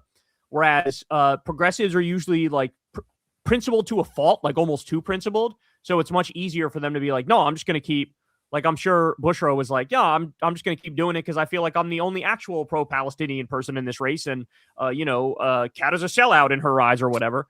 And so sometimes that like being overly principled sort of gets in the way of making the right deals when you need to make them. But yeah, to your point, progressives need to be way more strategic now because we actually are on the brink of taking a tremendous amount of power and like we can't afford to be stupid. Like we have to talk to each other. We have to make deals. We have to, you know, if it comes down to multiple progressive candidates and one centrist, one of the progressives has got to drop out and endorse the other one. Like we got to do what we got to do, bro. You know what I'm saying? Like it's time to grow up a little bit for the progressive movement. Thanks, Lord. Strider, thanks for the $10. Kyle, do you vote in Virginia elections? Will you or Crystal vote for the redistricting act in April? I do, and we already did. So they have early voting in Virginia, and we already went and voted yes. So highly recommend if you guys live in Virginia, go and vote yes on the redistricting thing because it's all about making sure Republicans don't cheat and steal, and this makes it so that we offset whatever Republican gerrymandering they do, and we counter gerrymander in a democratic way in Virginia. So they would redistrict to obviously get the votes they want. They'd figure out the mapping or some shit. Is that what you're voting against them doing? The way it would work is they would make it so that in Virginia you have like only one Republican seat or something like that. Which, you know, if you were to divvy it up by like percentage, it would be like they'd have more than that. But they're trying to counteract Texas gerrymandering and gerrymandering in other red states. So it's like offsetting what the Republicans are doing to cheat. You know what I'm saying? Got you. Wes Nelson, thanks for the $5. I can't stand these videos stating that MAGA has lost Joe Rogan. I call BS. He will start sucking them off again by this or next week. And that's always what happens, right? Like, it's always like, oh, I disagree on this, and they'll like tepidly disagree. And then like the next show, it's just he shits on Democrats for an hour straight, and eventually Trump does something he finds funny, and all of a sudden he's back on the Trump train. That's how they are, man. And I agree with you. And anybody who presses him, I feel like on the show, like I feel like there's been people that like have pushed against him on that shit, and he'll just like shut him down, or like he's like, let me finish, you know, like, and it's like he uses his like flexing on them card of like, I'm Joe Rogan, I'm not gonna let you on my shit anymore if you don't shut the fuck up. So like anyone who has pushed against him, I've seen on his show, he kind of like doesn't let them even get a word in. And he still talks to Trump, like he still texts with Trump and shit on a regular basis. Like, you know, he's gone. He's gonzo. You know what I'm saying? Facts. Thanks, Wes. CK Progressive, thanks for the $10. I think Jesse Ventura is going to try to get into the Senate. Amy Klobuchar is running for governor. If she wins, her Senate seat gets vacated. Perhaps he's making a deal with Walz to get appointed. Huh. That would be fucking awesome. I would totally support that. That'd be so cool. Jesse's a real one, man. He's one of those people that's like one of the best communicators I've ever seen. Like when he talks, I just want to listen, you know? He's so good at just like getting a point across. That guy's the man. Yeah, he had an awesome soundbite on Trump one time of like any veteran who supports him or some shit. CK Progressive's username throws me off every single time. I feel like he's about to come in with some negative ass shit, but it's usually not. No, definitely not. CK. Isn't it like a Charlie Kirk progressive? Wouldn't that No. It's funny because my dumbass brain went to Calvin Klein progressive CK. So we're both wrong. It's neither Charlie Kirk nor Calvin Klein. His name is probably just like Chris like Klein or some shit. Yeah, right, exactly. Totally. Wes Nelson, thanks again, man. Rogan should reboot Fear Factor to host and compete to see if he and the other contestants can conquer their fear in directly calling Trump out. Oh my God, so true. Shout out to you, Wes Nelson. They should come back with The Apprentice and have Joe Rogan as one of the fucking contestants. Lead Hammer, thanks for the $10. Kyle, how tall are you? You looked like a giant in your No Kings video. Also, KMF, SGA, Luka Jokic. Love you both. You're asking who should be the MVP, I guess? Yeah, who's KMF? SGA is Shai Gilgeous-Alexander. KMF is... Oh, is he talking about Victor Wembanyama? But that's not KMF. No, yeah. I don't know who KMF is. I don't either, but let me look. KMF. That one's really throwing me off. Basketball meaning. Oh, no, it's kill, marry, fuck. That's what he's saying. Who would you want? I thought he was asking who he want for MVP. He wants to kill, marry, I thought KMF was an acronym for player. I mean, I literally can't fuck any of them because I'm not gay, and there's nothing about any of them that's remotely appealing to me. You know what I'm saying? I can't even hit you with like, you know, Jokic got the fattest ass or anything like that. Like none of them appeal to me at all in that way. If you're starting a team, who are you taking? If I'm starting a team, I'm obviously taking. And do I know about them or no? Like, do I already know? Yeah, you know about them. Yeah. If I know about them, probably Shai Gilgeous-Alexander at this point. Really? Yeah, that motherfucker, like, bro, he's like the silent killer, bro. Like, he's on some Jordan shit. Like, he's averaging over 30 points a game, like assists like crazy. Like, he's sort of goated low key. But if he doesn't get the foul calls, then it's like he's not. But bro, Brunson's the same. Brunson gets the foul calls too all the time. Like, it is what it is. It's part of the game. Like, he figured out a workaround to fucking score all the fucking time. You know what I'm saying? Facts. And what are you, like 6'1" ish? No, I always say I'm 6 feet exactly, but it looks next to that woman who I interviewed. Everybody was like, I look like I'm 7 feet tall because. Did you go out for No Kings? Yes, I went out and I interviewed a bunch of people at the No Kings rally. And, do you have a video on that? There is, yeah. There's one on the YouTube channel. And so I also posted it on Twitter. And how was it? It was great. And so I interviewed some woman. She was like maybe 5'3" or something, but we were on a little bit of a hill and I was on the higher side and she was on the lower side. So it looks like I'm like 7'5". I look like Victor Wembanyama. But but everybody's saying, oh my God, you're so tall. I mean, I'm tall and I'm, taller than most people that I see, but I'm not like crazy. I'm 6 feet. So yeah. Oh, thanks, Sledhammer. Offensive humor, thanks for the $5. Joe Meat Rider Rogan has definitely turned back into enlightened centrist, but still afraid to bash Orange Clown, strange little man who has let FU money change him. I think that's exactly right. They're talking about there was a Rogan clip where he was like, MAGA's got a bunch of dorks in it. It's like that's as far as he's willing to go, Yeah. Thanks, offensive humor. Wes Nelson, thanks again, man. Kyle, what did you think of Too Lazy to Try's Hassan Cuba video? Yeah, somebody asked about that already. Yeah, I just, I didn't like it. I feel like it's a little too, gotcha, as opposed to focusing on Cuba's being literally starved to death by Trump. That's the other thing. He didn't mention in the video that Trump is literally starving Cuba to death. And I feel like that's kind of important when talking about people doing activism about Cuba and going to give them aid. You know what I'm saying? Thanks again, Wes Nelson. Rogan inadvertently called out Elon when describing MAGA dorks, but Baldy is too dumb to realize that. That's so true. That is so fucking true. Mitchard, thanks for the $20. New NDP leader, Canada far left / progressive, Avi Lewis, sounds a lot like Bernie Sanders. Ask David Dole about him if you're prepared to hear him wax poetic for half an hour or so. Oh, that's cool. So a new NDP leader, and you guys like him. That's great. Love that. Shout out to Avi Lewis. The Wizard of Baltimore, thanks for the $10. Shout out to the Lanalax Corporation podcast. Each episode, someone is presented with an absurd hypothetical scenario. Check it out if you just need something silly to laugh at to get away from the news. Lanalax. Never heard of that. That's kind of cool. Thank you, bro. Yeah, thanks, bro. Appreciate that. Check you later. Thanks for the $10. Hi, Kyle and Corin. Kyle, I saw your video going to No Kings. I was at the Salt Lake Capitol for our rally there. Are you ready to do some swimming this summer? Happy Monday. I've never been a big swimmer personally. Corin, you're the same. Yeah, I'm sort of like a cat. Water. I'm sort of like a cat when it comes to water. The only water that I'll tolerate is like shower water at the exact right temperature. Like everything else, I just like keep the fucking water away from me. But in the family, we have a bunch of swimmers, and Crystal was literally a D1 swimmer, so I'm sure we'll be at a pool at some point. But shout out to you. Check you later. Appreciate it. Are you a bath guy? You like baths? No. Oh, really? No, I'm not a bath guy. Sometimes I like a bath, and you sit in there and like you see a little like pee pop up out of the water. Thanks. Check you later. Wes Nelson, thanks again, man. Broken Sphere comedians who turned on MAGA won't last long. They will start supporting Tucker when he runs for office. Yeah, that's such a great point, man. I got to start using that point too, because turning on Trump, it doesn't mean they're actually like turning on Republican ideals. Like, yes, they would suck off Tucker because Tucker's like anti-immigrant, but he might actually not start wars, and they feel like that's good enough. And it's like, no, any sort of conservative politics is fucking poison. It's toxic. It ruins everything. So fuck that. You see Charles Barkley like had a rant on CBS. I loved it, bro. He was like, what they're doing to immigrants is fucked up. Like, fuck. I love that he just doesn't give a fuck. Like he's just like, I'm gonna say my shit.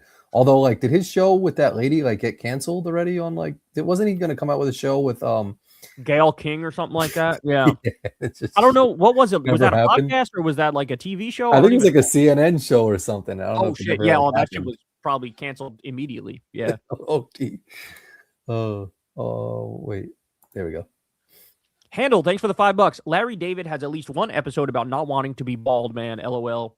It's great. Watch Curb Your Enthusiasm. Have you ever been a Curb watcher or no? I know that it's for people who love Seinfeld, they'd also love Curb Your Enthusiasm. Yeah. You know what I'm saying? Yeah, I mean, it's good. I watched a couple episodes and they were funny. He is a funny dude. He's got a funny like affect about him. Yeah. Larry David. There's something about him. You know, some people you just look at and you're like, you're funny. Like he's one of those, you know? He just came out with he did a commercial for Yes Network, like the Yankees Entertainment and Sports Network, and it's basically him at his desk, and he's like, I'm trying to find the Yankee game. And he calls Michael Kay, the announcer. Michael Kay's like, I'm about to go on air. What's up? He's like, I can't find the Yankee game. He was like, just speak into your remote. Put on the Yankee game. He's like, well, I'm not gonna talk into my remote. What are you even talking about? He's like, just put the remote up to the phone, and I'll say it. And he basically says, like, put the Yankee game on. And the Yankee game comes on. He's like, it's on. The game's on. Like, just shit like that. I mean, like, I feel like he's like me and you in the sense where it's just like common sense shit is like makes him like, I don't know, fucking think. He's also got good politics. So I fuck with him. Oh, okay, good. Dude. Yeah. But he is bald. So not wanting to go bald, like he is bald. Big can of whoop ass. Thanks for the $10. I have a feeling if Dems win, they will spend 2 years doing nothing but impeach Trump, fundraise, side with MAGA on Wall Street. If we don't survive to 2028, would the last person turn the light off? Yeah, man, I hear you. It's a concern, but I got to be honest. The like impeaching Trump, going after Trump, investigating these people, like actually coming up with charges against them. To me, that's just as important as anything else right now because we don't have a country anymore if these people don't go to fucking prison. So like, I am all in for that. Like, let's do thing number one is fucking go after these people with everything we got. You know what I'm saying? Facts. Plain sight. Thanks for the $5. Sup, Rose? Kyle, what do you think the chances of one of Trump's sons running in 2028? I honestly fear that more than a Tucker run shout out jail. Now, by the way, Plain Sight, allow me to say this. You are eons above and beyond most political commentators at the fact that you said you fear Trump's sons running more than Tucker, because you are exactly correct that a Don Jr. run would have a much better chance than a Tucker run. Mm-hmm. I feel like a lot of left-wing commentators are overestimating the Republican base when they say, oh, Tucker would definitely win the Republican nomination if he ran in 2028. I don't buy that for a motherfucking second. In fact, I think he's unlikely to win. If you look at the polls, they just came out. Only like 6% of Republican voters support Tucker's foreign policy over Trump's. Like, they are actually for this fucking war. And it's a cult. And like, the cult, after Trump is gone, it can splinter. Or if it goes anywhere, it's just going to go to the younger Trump. Okay? So I don't buy it all. Like Hassan was saying, oh, Tucker is Tucker's basically guaranteed to win if he runs in the Republican primary. I don't believe that. Yeah. I think he'll have a difficult time actually winning a Republican primary. I think other people have a much better chance. And I would say Don Jr. has a much better chance than Tucker does, because the Republican base is being overestimated if you think they're actually anti-war. They're not. They're actually really pro-war, and they're fucking demonic and satanic, and they're evil, and they're stupid, and they're dumb. And by that logic, they're going to go for the evil, stupid, dumbest person, and that would be Don Jr. Yeah. And it's basically like you're going to get Trump again. Like, he's going to be at all the rallies, you know, talking at all the shit. Assuming he's alive, yeah. Assuming he's alive, yeah. And he's going to be basically saying, I'll be running the country, and I'm making sure that he's going to be doing everything that, like I say, like, yeah, it's a good call. Exactly right. Diego, thanks for the $5. Leftists like Peter Dow and Jill Stein look like such irrelevant losers when they complain about the No Kings protest. Your vid on them was great. Thank you, bro. I appreciate that. Yeah, I mean, it's a very weird brand of leftist where, like, they find a reason to critique anything and everything that's liberal. Meanwhile, if you just look at it objectively, like, who agrees with us on more shit? Liberals or conservatives or even centrists? Which one? The answer is liberals. Liberals are closer to us than any of the others in that spectrum, right? So why would you not make alliances with them? Why would you not, like, you know, that's where you lend a helping hand and a sympathetic hand is for them. It's just very weird to me, this weird mental jujitsu that some people, some weird leftists do, where it's like somehow they're nicer to Marjorie Taylor Greene and Tucker Carlson than they are to like fucking AOC and like liberals and leftists. So yeah, the No Kings protest, my experience, and you saw my video, guys. Every single one of them was anti-Netanyahu. Every single one of them was anti-war. Every single one of them was, you know, calling out Trump and the Epstein files and shit like that. Like, people think liberals are like so normie. And it's like, you listen to them and they're like, let's all shoot ICE in the face. You know what I'm saying? Like, everybody's radicalized, and to pretend like they're not is just weird. Bro, the ICE fucking officers I saw at the airport were terrible. Like the youngest, like most I mean, this is just the optics, but looked like the most inexperienced, like literally like you just found a guy. Like, you need a job? You want to be an ICE officer? Let's go. Sign it up. Embarrassing. That's what they all looked like. Embarrassing. If you guys decided to sell out, what 3 industries would you sell out to and why? Big Seltzer, how much would they have to pay you? If I had to sell out, I mean, the thing that immediately comes to mind, yeah, some like clothing company, some men's clothing company that has like, you know, suits and button downs and ties and shit like that. That'd probably be the number one thing, because, you know, I do wear a lot of suits and ties and like business attire type shit. Yeah. There was a period where vaping would probably be another one if I had to sell out. You know what I'm saying? Yeah. But I don't vape anymore, so it wouldn't be that anymore. Shit. Seltzer, yeah, just because I drink it all the time, I guess I would say. Cat food? Yeah, that's actually a good one, because we do, you know, we got a lot of cats and we got to fucking give them food. And so we have a brand that we like, and I would do that brand, you know what I'm saying? So that would probably be what I would do. Yeah. Guitar Pro, thanks for the $5. It's disgusting that Democrats are attacking Hassan more than they are Trump and Republicans. They would rather lose to Trump than be progressive. Yeah, those we call it Hassan derangement syndrome. The third way Democrats, which are like the corporate diet MAGA Democrats, I agree. They would rather lose to Trump than be progressive. And so but I got to understand something. They're panicking. That's why they're squealing, and that's why they're attacking Hassan now, is that they know they're losing. And so they're getting desperate.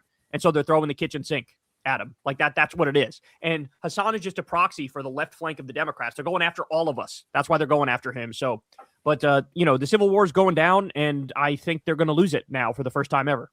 Hope so. Deaky McGee's Axe, thanks for the $5. Did you see Bruce Wayne and Tony Stark wearing expensive high-tech suits to save people? Champagne heroes. I did not. I don't know what you're talking about. But shout out to you, bro. Trying to get at Hassan for like, I don't know if they actually, I mean, yeah, I don't know. Whatever, we still like you, Dickie. In defense of the genre, thanks for the $5. Thank you, Kyle, for getting out there talking to people. I know King's Day Zateo had a great video interviewing a former Zionist. I highly recommend. Yeah, Zateo does a lot of great work, man. Shout out to Mehdi and shout out to Zateo. They've been a very great addition to this new media space. They do a good job. Thank you, bro. Appreciate you. Diego, thanks again, man. Joe Rogan vigorously defended Tulsi Gabbard from Dave Smith in their last interview. He has single-handedly destroyed faith in independent media. You know what?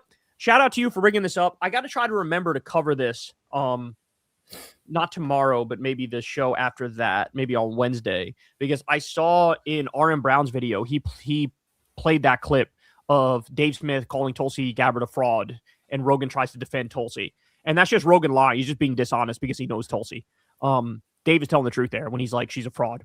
And so the fact that he did that, again, to your point, it's just so, he's such a liar now because he's inside those powerful rooms. And like, yeah, I should probably cover that one. I'm going to try to remember that. Shout out to you, bro. Did that guy, Dave Smith, try to go at you on Twitter? Yeah, that was the guy. He went out at me a while ago on Twitter, but he was right in this exchange. So I don't give a fuck. I'll just be honest, covered it, you know? Yeah, facts. Thanks, Diego. Offensive humor, thanks for the $5. Never been the type to buy super chats, but y'all both some cool ass dudes. I don't know if y'all ever smoked ganja, but I blaze y'all out lighting one up now. Shout out to you, offensive humor. Appreciate that, man. Thank you, bro. What state are you in? Let me know. Corin and I have smoked before, and most of the time I'm not really a weed guy. Sometimes I get paranoid. It's not really my favorite drug, but there were a couple times that we smoked Corin where I had a great time, where we were just laughing in my basement until we couldn't fucking breathe. That was fun. Yeah, I wouldn't consider myself, I mean, I'm definitely not like a pothead or whatever. I have smoked before and had some good moments. But yeah, overall, I don't like, not super enjoyable for me, you know, like I'd rather have like just a couple Coronas and chill at the bar and like, you know, have a good buzz in that regard. But I don't knock you at all. And if I'm in your state, let me know. I'll get down with you. If every time I smoked weed, it was like that time we smoked and then we're laughing in my basement for an hour straight, then I would smoke weed all the time. Because then I'd be like, oh, this is perfect. You know what I'm saying? Facts. Yo, Kyle, what air fresheners do you like in your car? Thanks for all the cologne recommendations. Much love to you both. Well, thank you, Gung. I'm going to call you Gunge or Gun. Gung. Gun G-O Synth.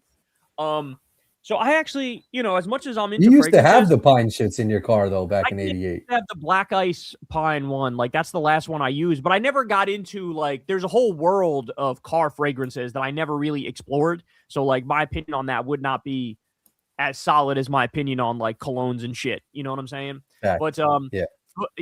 I'm an expert at the Febreze shit though. The different Febrezes for after you take a shit.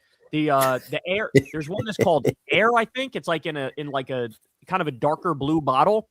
That one is banging. I highly recommend everybody get the Febreze that says Air on it. That's like a little darker blue. Like that smell is amazing. I love that one.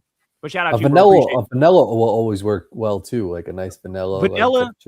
They've tested it, and vanilla is the least controversial note in perfumery, where like everybody seems to like it, or like the overwhelming majority of people like it. Whereas some notes, like they're just controversial by their nature. Like 60% might like it and 40% might not like it. Vanilla is just like a guaranteed banger. Universal. Yeah, facts.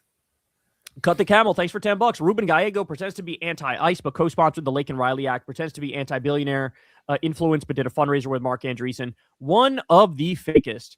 Yeah, and he also was one of the people who said, I wouldn't talk to Hassan. I would never. And it's like, fuck you, bro. Fuck you. And he desperately, like, Crystal tweeted some shit about him, and he DM'd Crystal being like, wait, no, I didn't mean that. That's not true. Look at this. So, like, he tries to get, like, good coverage from independent media, but he's a poser. Fuck him. I think that shit. Big Cat of Whoop ass, thanks for the $10. What are you doing when the revolution and World War III inevitably come? You saving as many people as you can or hiding in the woods? I mean, everybody's going to have to hide in the woods. I mean, that's sort of like, who the fuck is saving people? No one's when shit falls apart, like, you know, when shit falls apart, it actually falls apart. And everybody's like, it's every man for themselves type shit. And everybody becomes the worst version of themselves. So, yeah. But, I mean, if there's somebody who, you know, like classic scenario of like in a zombie movie where like you come across a family or you come across a little girl in the woods and like, yeah, anybody like that, of course, you got to protect them. You got to take care of them. But in terms of like, you don't like, you know, actively go out of your way to try to find a bunch of people to fucking take care of them. Like everybody's just desperately trying to survive. You know what I'm saying? But shout out to you, bro. Appreciate it. Bums in Blue, thanks for the $10. In 2007, oil hit 147, equivalent to 223 a barrel today. Gas was about 550 in SoCal then. Any memories from 07 on how gas and prices were? I was a teen at the time, so it wasn't affected too hard, luckily. Yeah, I kind of remember, yes, in 2008, I feel like it was. I kind of remember a brief moment where it was like, almost $4 a gallon. But right now, we're hitting the point now where it's more expensive than I can ever remember it. Where now, like, the average is $3.99. It's about to be $4, and it's only going to go up more. So it's getting bad. It's getting really bad out there, Yeah. Gas is not good. I remember, and maybe it was just 2008 shit, but I remember shit was like pretty high, maybe $4 or something like that. But like, it's rising quickly. Where I saw, $3.95, $4 coming up. So like, it's happening fast. Metalhead Matt, thanks for the $5. If you could set the price of gas today, what would it be? How would you balance climate-friendly incentives with affordability for the working class? Yeah, I mean, I don't know. It's a question I've obviously never thought of that. What would I set gas at? But what I will say is I would have invested heavily in renewable energy so that we could sort of phase out from gas and oil completely. So yes, I mean, if I was emperor of the world, we would have doubled down on solar. We would have doubled down on wind. We would have doubled down on geothermal. And I certainly would have some sort of law in effect where like you phase out selling oil and gas cars and you phase in hybrids and then permanently electric cars.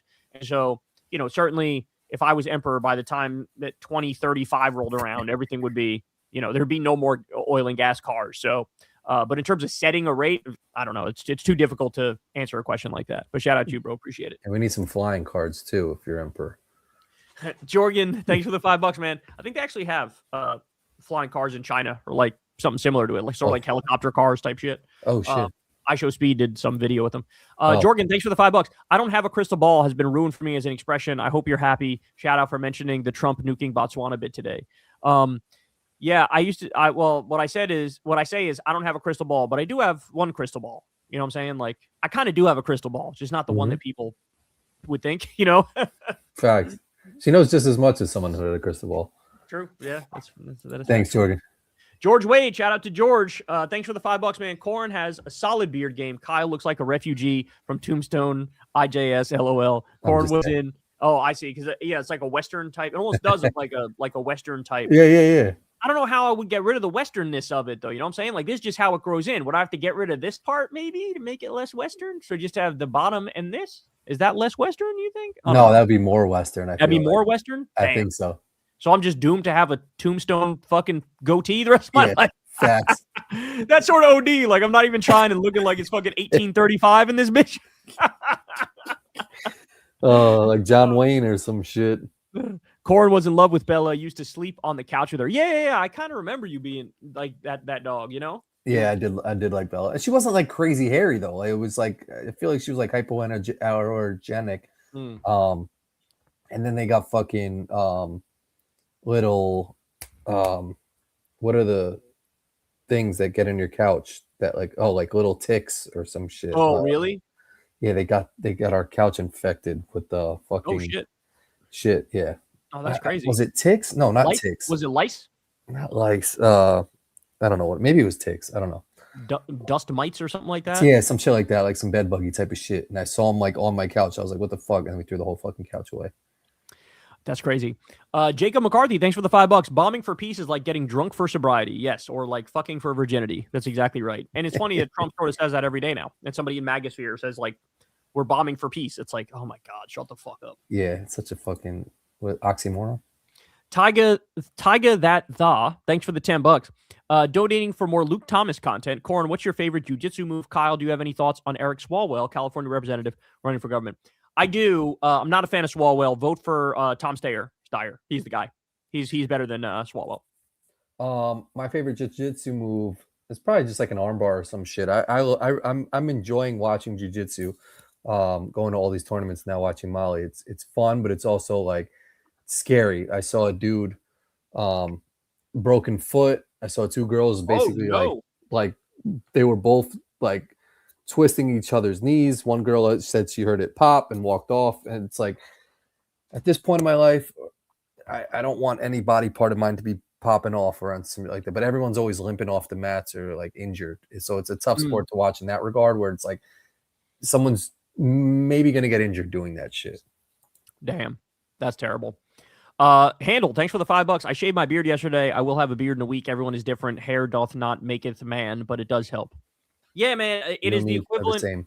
It is the equivalent of male makeup. You know what I'm saying? Just like what makeup is to women, a beard is to a guy. You can make up for a lot by having a decent beard. 100%. Cover up acne, cover up. But then also, like, it gets unnecessary. Like, unnecessarily grows here, unnecessarily grows here. It's but low key, it looks like right now the level you're at, it looks like your shit is faded to that. Like, it looks like it's supposed to look like that. Oh, for real? All right. Yeah, it doesn't even look bad. It looks like it's faded. You know what I'm saying? Like a nice little fade on the beard. Nice. Okay. I'll take it. What a Bezzy, thanks for the $5. The No Kings protests are cool, but are missed opportunities. Is not leftist enough. They need to be paired with a national strike and no spending. So, yeah, I mean, a national general strike would be awesome, but I wouldn't like poo-poo the achievement that's getting 8 million people out in the streets to protest the Trump regime. I agree that the planning of it was a little fucked up in the sense that they didn't mention Iran in the planning. They did say something about an illegal war. They didn't mention Iran, though. I definitely would have mentioned Iran. But having said that, go watch my video on it. And all the people I talked to said all the right things and believe all the right things and are out there trying to make the country better. So shout out to them. But yeah, the next step would be some sort of a general strike. But, you know, that probably requires a lot more planning. But it should be done. It should be done, especially with everything going on in this world right now. We got to fucking make this bitch fucking grind to a halt because it's evil what's going on. Thanks. What a breezy. Cartoon, thanks for the $5. Thoughts on actor Vince Vaughn calling out late night for being too political on the Theo Von show? I hate Vince Vaughn. He's a Republican hack. Oh, really? Yeah, unfortunately, he's good in, he was good in a bunch of movies, but like his politics suck donkey dicks. Oh, I didn't know that. And yeah, I mean, it's so tiring. It's almost like, this reminds me of like Trump 1.0 type commentary of like, oh, they're too liberal on the late night shows. And now it's like, I look at Jimmy Kimmel and I'm like, bro, thank you for fucking standing up and fighting back against these freaks. Like, I support it and respect it now because they actually are like authoritarian dictator types. And so any kind of fucking resistance, even if it's standard resistance liberal comedy on late night shows, like, thank you for that shit. Like, it's actually better to have that than to have them all fucking purged and everybody be a Trump dick sucker on late night TV. You know what I'm saying? Yeah, that's a good point.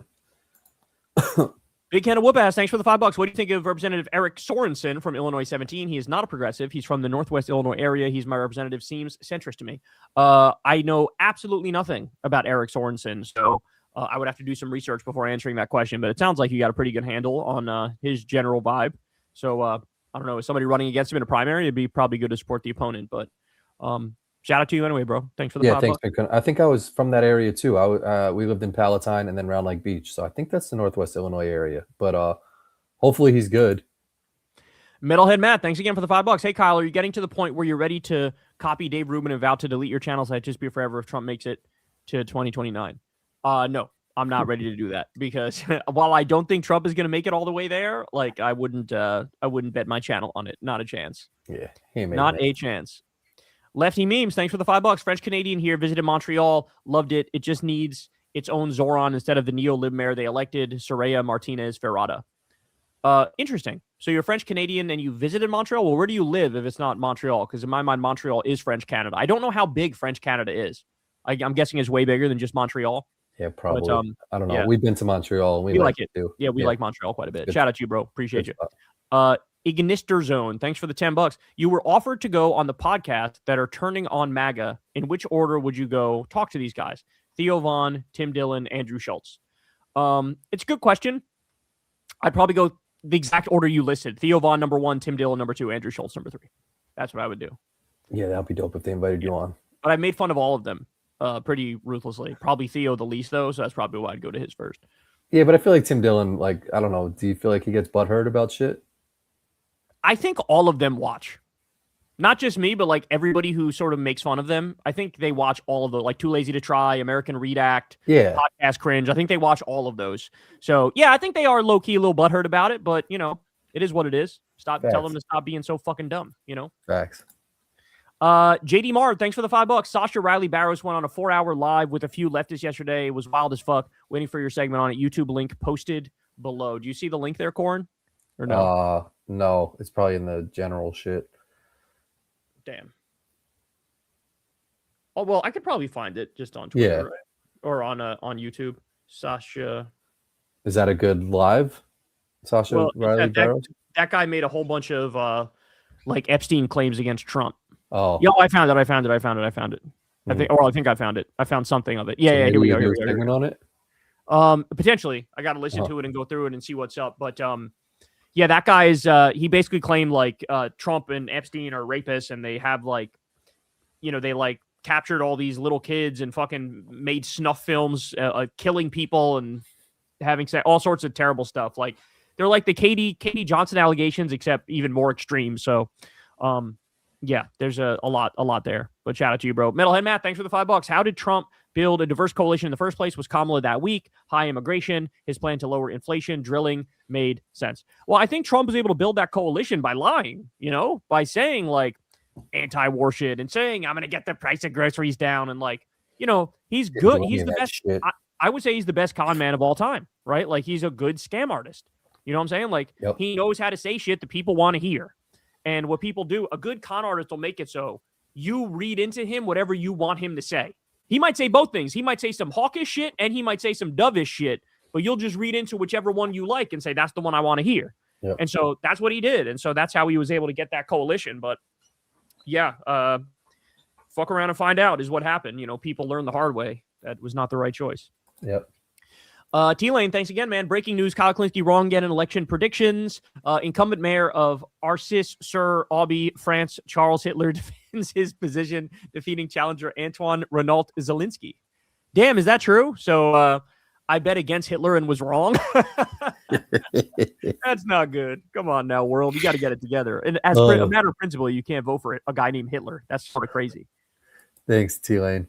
Lefty Memes, thanks, man. If I write a book about my struggles as a broke autistic student navigating the elitist academic system, is there a chance you'd bring me on to KKF? Don't know. Don't think so. Yeah, a book. You first have to write the book. A broke autistic student navigating the elitist academic system. Yeah, that's a little too niche, in my opinion. Not that I don't love you, bro. Not that I don't love you. But good luck. I'll read it. Send me a copy. Shout out, bro. Black Diamond, thanks for the $10. Kyle, in a video a while back, you mentioned you played zombies in Call of Duty World at War. Did you continue to play zombies like Black Ops 3? And if so, what's your favorite map? I don't think I continue to play it to Black Ops 3, but I don't know why. Shino Numa is coming to mind when you say favorite map. I think Shino Numa was my favorite map in the original.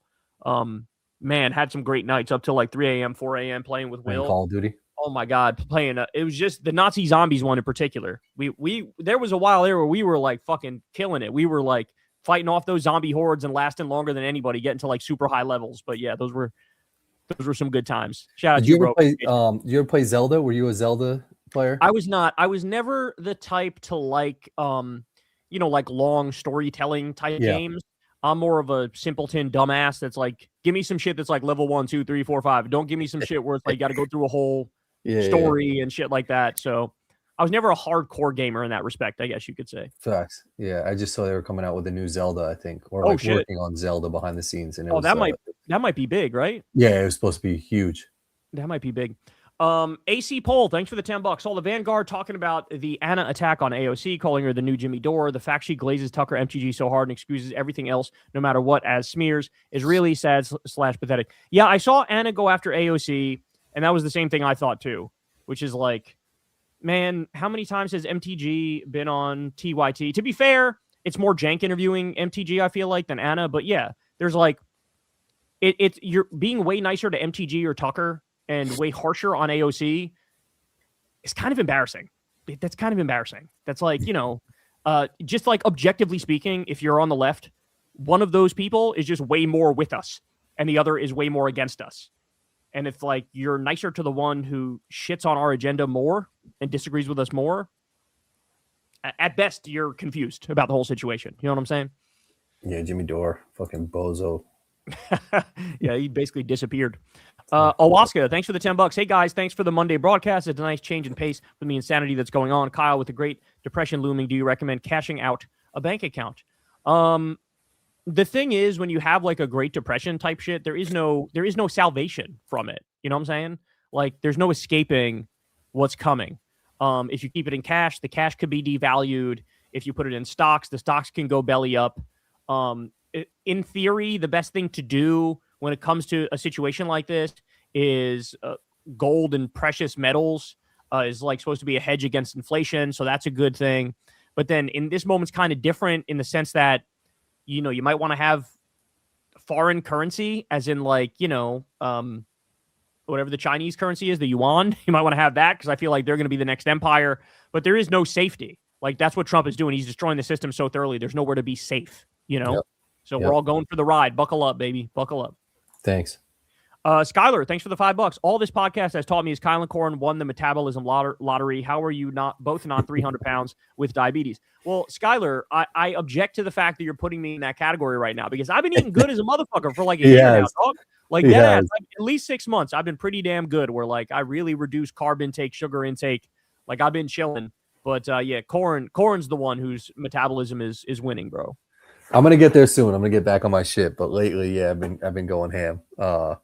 I think I sent Kyle and our boy Bobby a picture of this buffet had 15 minutes left, and they gave me a styrofoam platter, and they were like, "We're closed, but you could fill up the tray." And I fucking leveled that shit. The bitch had to put a rubber band around the shit just because it wouldn't close. Oh my god, bro! And I killed the whole shit, everything but the egg roll. Damn, dog. We actually just had Chinese right before I came on air. We did have Chinese. Banging. Yeah, I had some sort of chicken. I think it was sweet and sour chicken. Oof. And with some white rice and some veggie dumplings. That's what I had. Banging. Can never go wrong.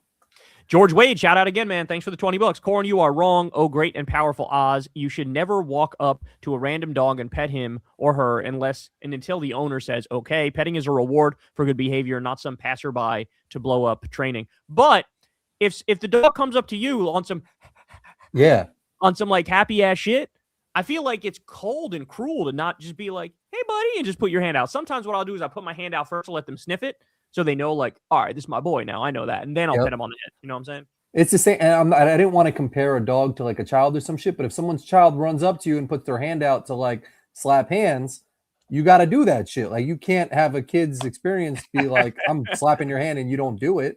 Like, same thing with if you have if you have a dog out in public, you are basically saying, I have agreed for you to pet my shit. Like, I don't care what level of ownership and like level of reward for behavior. No, you're telling me that like you've trained your dog enough to bring him out in public. It's okay to have him pet. Now, if I go to Michael Vick's house back when he's dog fighting and I'm walking up to a dog to pet that shit and I get bit, totally cool on the dog's part to bite the shit out of you. But he's saying it's fucking up the training is what he's saying, which could be true. But I will say at any given moment, I feel like it's a less than majority chance that any dog is training at that point in time. Yeah. Most of the dogs you see will be like, they already been trained for a hot minute. You know what I'm saying? Yeah. But like if it is during a training, then low-key, he kind of has a point. And if in that scenario, the owner's like, hey man, don't like, then there's a reason for that. You know what I'm saying? Like that owner's being like, you're fucking up the whole training process, which you don't want to do because having them trained is like crucial, you know? That's true. But like, I feel like you train them like you're at a dog park, you're at your crib, like you're not out walking for some coffee or some shit like that. But the training for a dog's level of intelligence, it needs to be consistent. You know what I'm saying? So like you give them the treat after they do the thing you want them to do. You pet them after they do the thing you want them to do. That's how you build rewards for incentivizing good behavior. You know what I'm saying? I guess so. But also like, fuck that shit. I'm gonna pet your dog. Like if it's by my foot, I'm petting. You're not even a dog person. You're not even a dog person. That's what's so funny. I'm like, get the fuck out of here. Yeah, you're like, get that dog away from me. A dog once, and that shit got me mad. You'll start like sneezing and coughing as soon as the dog walks up to you. You'll be like, all right, keep that away from me. You know? Yeah, true. I'm the one that'll pet the shit out of your dog, so everybody be careful around me. AC, thanks for the $5, man. Also, you read that third way BS where only straight white Christian male can win the presidency forever. I thought centrists hated identity politics. Same shit, man. I totally agree. I was like, this got to be a sick joke.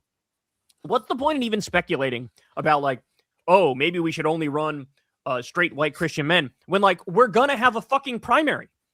And maybe it's a woman who wins. Maybe it's a black person who wins. Maybe it's a straight white Christian man who wins. But like, just have the motherfucking primary. Then you know who the better candidate is. Like, you don't need to speculate. Just run the primary.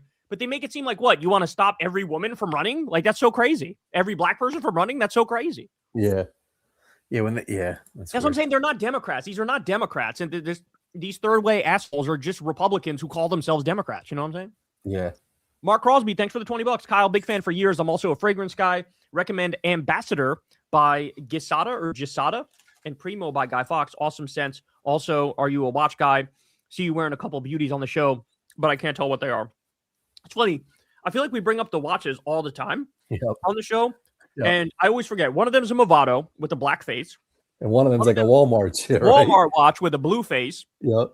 Then I have one other that's a blue face watch, which is a very nice watch, but I always forget what the name is, and I don't remember off the top of my head now. But Crystal got me both of my expensive watches, the Movado and the other blue face one.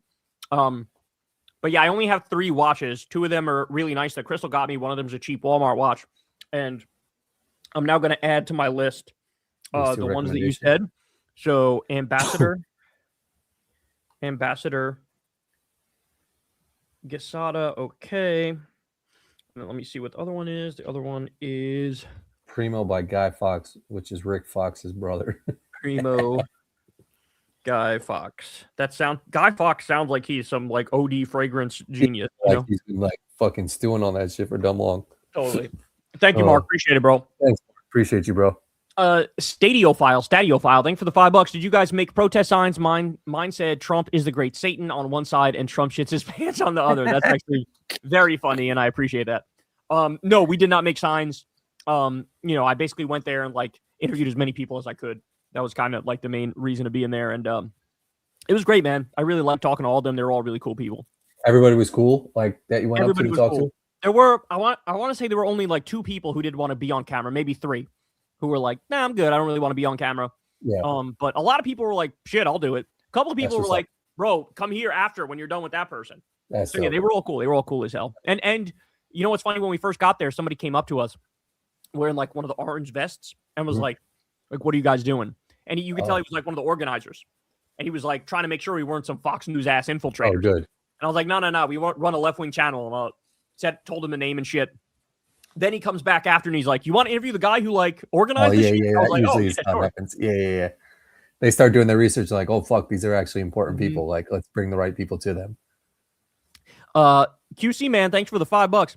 Did you see RFK saying Trump drew an accurate map for him of the Middle East from memory and knew exactly how many U.S. troops were in each country? Sure. Yeah, that is the fakest fucking story I've ever heard in my life. It is so obviously fake. It's like, what a lie. What a shameless lie. Yeah, thank you for reminding me of that horrible fucking lie. Appreciate it, bro. Yeah, Jon Stewart did a segment that was basically like when Trump spoke to the people in charge of Iran or whatever. And he was like, they were pretty important people. He was like, were they pretty, like, who were the people you spoke to? And broke it down. Yeah, and he was lying. He wouldn't talk to 100%. He was lying about shit. Yeah. Alyssa, thanks for the $5. Corin, thanks for being a silly, goofy guy. Kyle, thanks for the content you share. One of the rare sources of truth today. Do you feel the New York Times is a credible source? It's a good question. I would say most of the time, yes. However, you have to be very careful. Sometimes their bias sort of leaks through. So you're going to find they have like a pro-centrist corporate Democrat bias. They're like an anti-left-wing Democrat bias. They're anti-Republican, but like they're pro the worst Democrats kind of in a way. So they're a little bit like enlightened centrist-y. On foreign policy, you'll see their bias. They will never call what the U.S. does and what Israel does. They will never say it's terrorism, even though it's terrorism. So everything's sort of biased in that way. But their hard news, like a lot of the like factual information that comes out of there is legit. But, like anything, take it with a grain of salt. 80% of the time it'll be good. 20%, you got to be like, it seems a little biased. You know what I'm saying? Corin, thanks for building a silly bozo. Kyle, real question for you here. Thank you, though, for the love, Alyssa. I appreciate it. Wes, thanks for the $5, man. Don't know if Culver's was on your FF tier list, but I went fast food tier list, but I went there today and that shit was banging. Culver's is fucking banging. They got a really good burger. I don't know if you've ever had that one. I don't know if I've had it, dog. It might be a Midwest thing because they had it in Illinois. Their burger is very good. I think you would like it. Yeah, and where Culver? When I think of Culver, I think of Culver City in California, and this is not in California. No. Okay, I think it's more of a Midwest shit. Okay. It's they have this thing called I think it's called like a butter burger or some shit. Ooh, that sounds good. It's mad good. Yeah, if you ever see a Culver's, you definitely got to try it. I'd be curious to know what your thoughts on it are. Super fresh burger patties are good, but yeah, I'm glad you enjoyed your cold burger.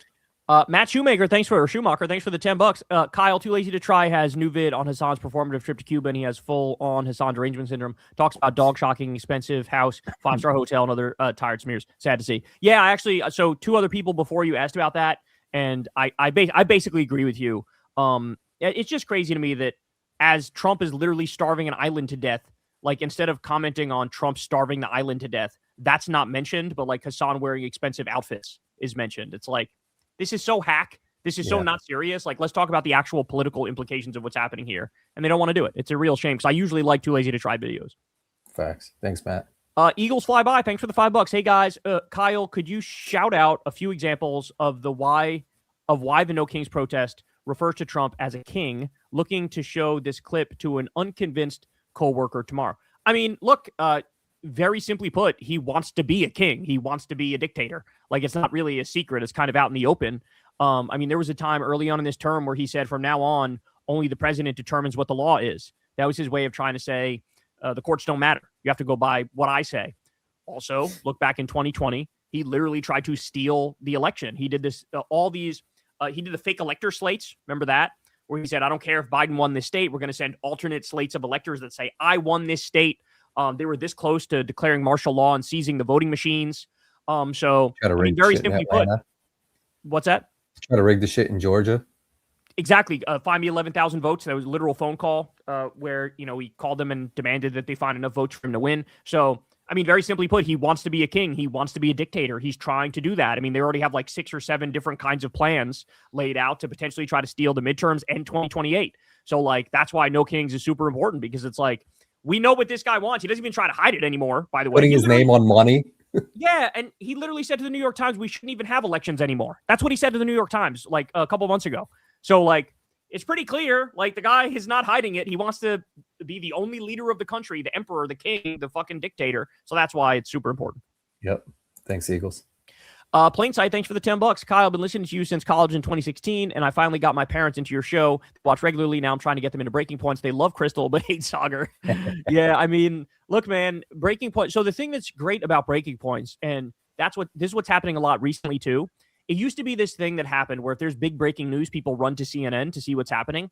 Now, if there's big breaking news, actually run to Breaking Points, because Breaking Points is where you go when you want like factual information and you want to like almost try to take the ideology out of it and just give the plain facts, because you have Crystal who's on the left and Sagar who's right leaning, and like people trust that like, oh, they're just going to give me information. And so when you look at their videos on the Iran war, their videos are getting like 700,000 views on some easy shit, So like that's where people are going now. So it shouldn't be that hard to get them into Breaking Points, I feel like. Plus, Crystal usually is the alpha in the conversation anyway. So if you lean towards Crystal's politics, you're going to be happy with how most of the conversations go. You know what I'm saying? Yeah, it's a phenomenal concept for a show. I mean, like, it's great. Awesomely Curious, shout out to you. Thanks for the $20. Hiya, Kyle. The U.S. Treasury said the U.S. is insolvent, minus $41 trillion. If we have a $5 million wealth cap, seize all private equity, hedge fund managers, asset managers, we would have $120 trillion to pay for all the programs, reparations, and debt. That sounds like music to my ears, man. That sounds phenomenal. $5 million wealth cap, seize all private equity. Yeah, I mean, that's much closer to reasonable and mainstream than the system that we have now, where it's like, hey, billionaires, just make as much money as you want, and we're not even really going to tax you that much. And the bottom 50% are going to have like no wealth whatsoever. The bottom 80% are going to have only 7% of the wealth. I mean, we got to do something to fix this. And, I like the boldness of your proposal here. So shout out to you. Appreciate you. Thanks, Awesome Curious. Shout out to you. I know you're in Illinois, so keep holding it down out there.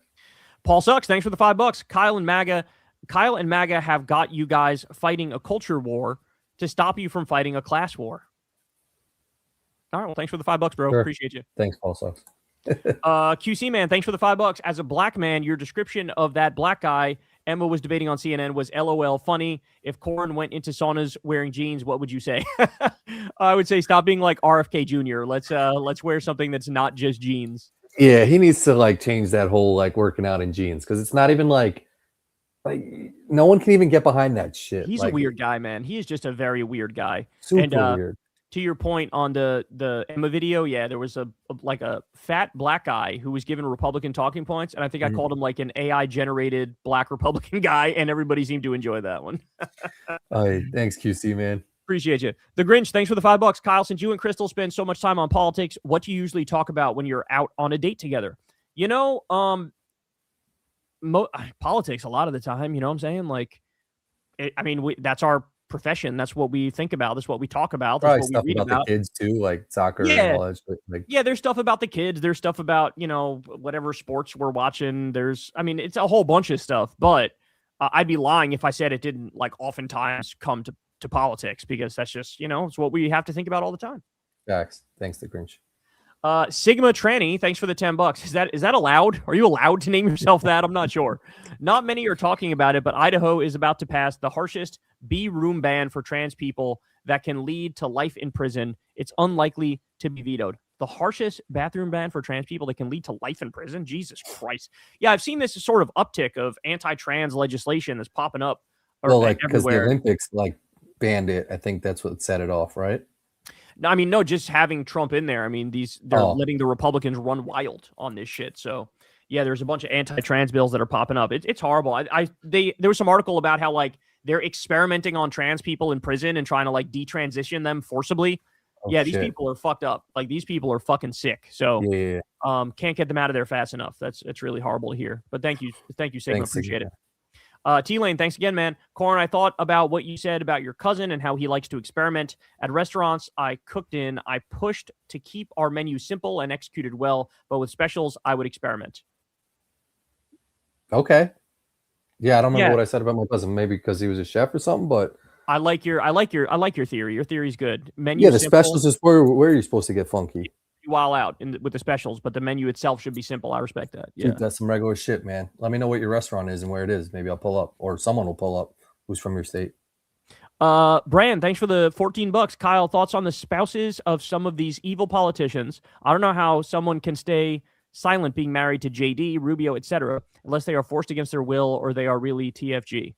Yeah, I mean, look, when you are part of that elite class, they're very craven. And I feel like at a certain point, the spouses are like equally soulless to the fucking politicians. You know what I'm saying? Like, I don't think you can be a good person and be married to Marco Rubio or JD Vance or Donald Trump, Ted Cruz. Or Ted Cruz. Like, there's no way. There's no way you're normal. There's no way you're reasonable. There's no way you have empathy. There's no way your politics are good.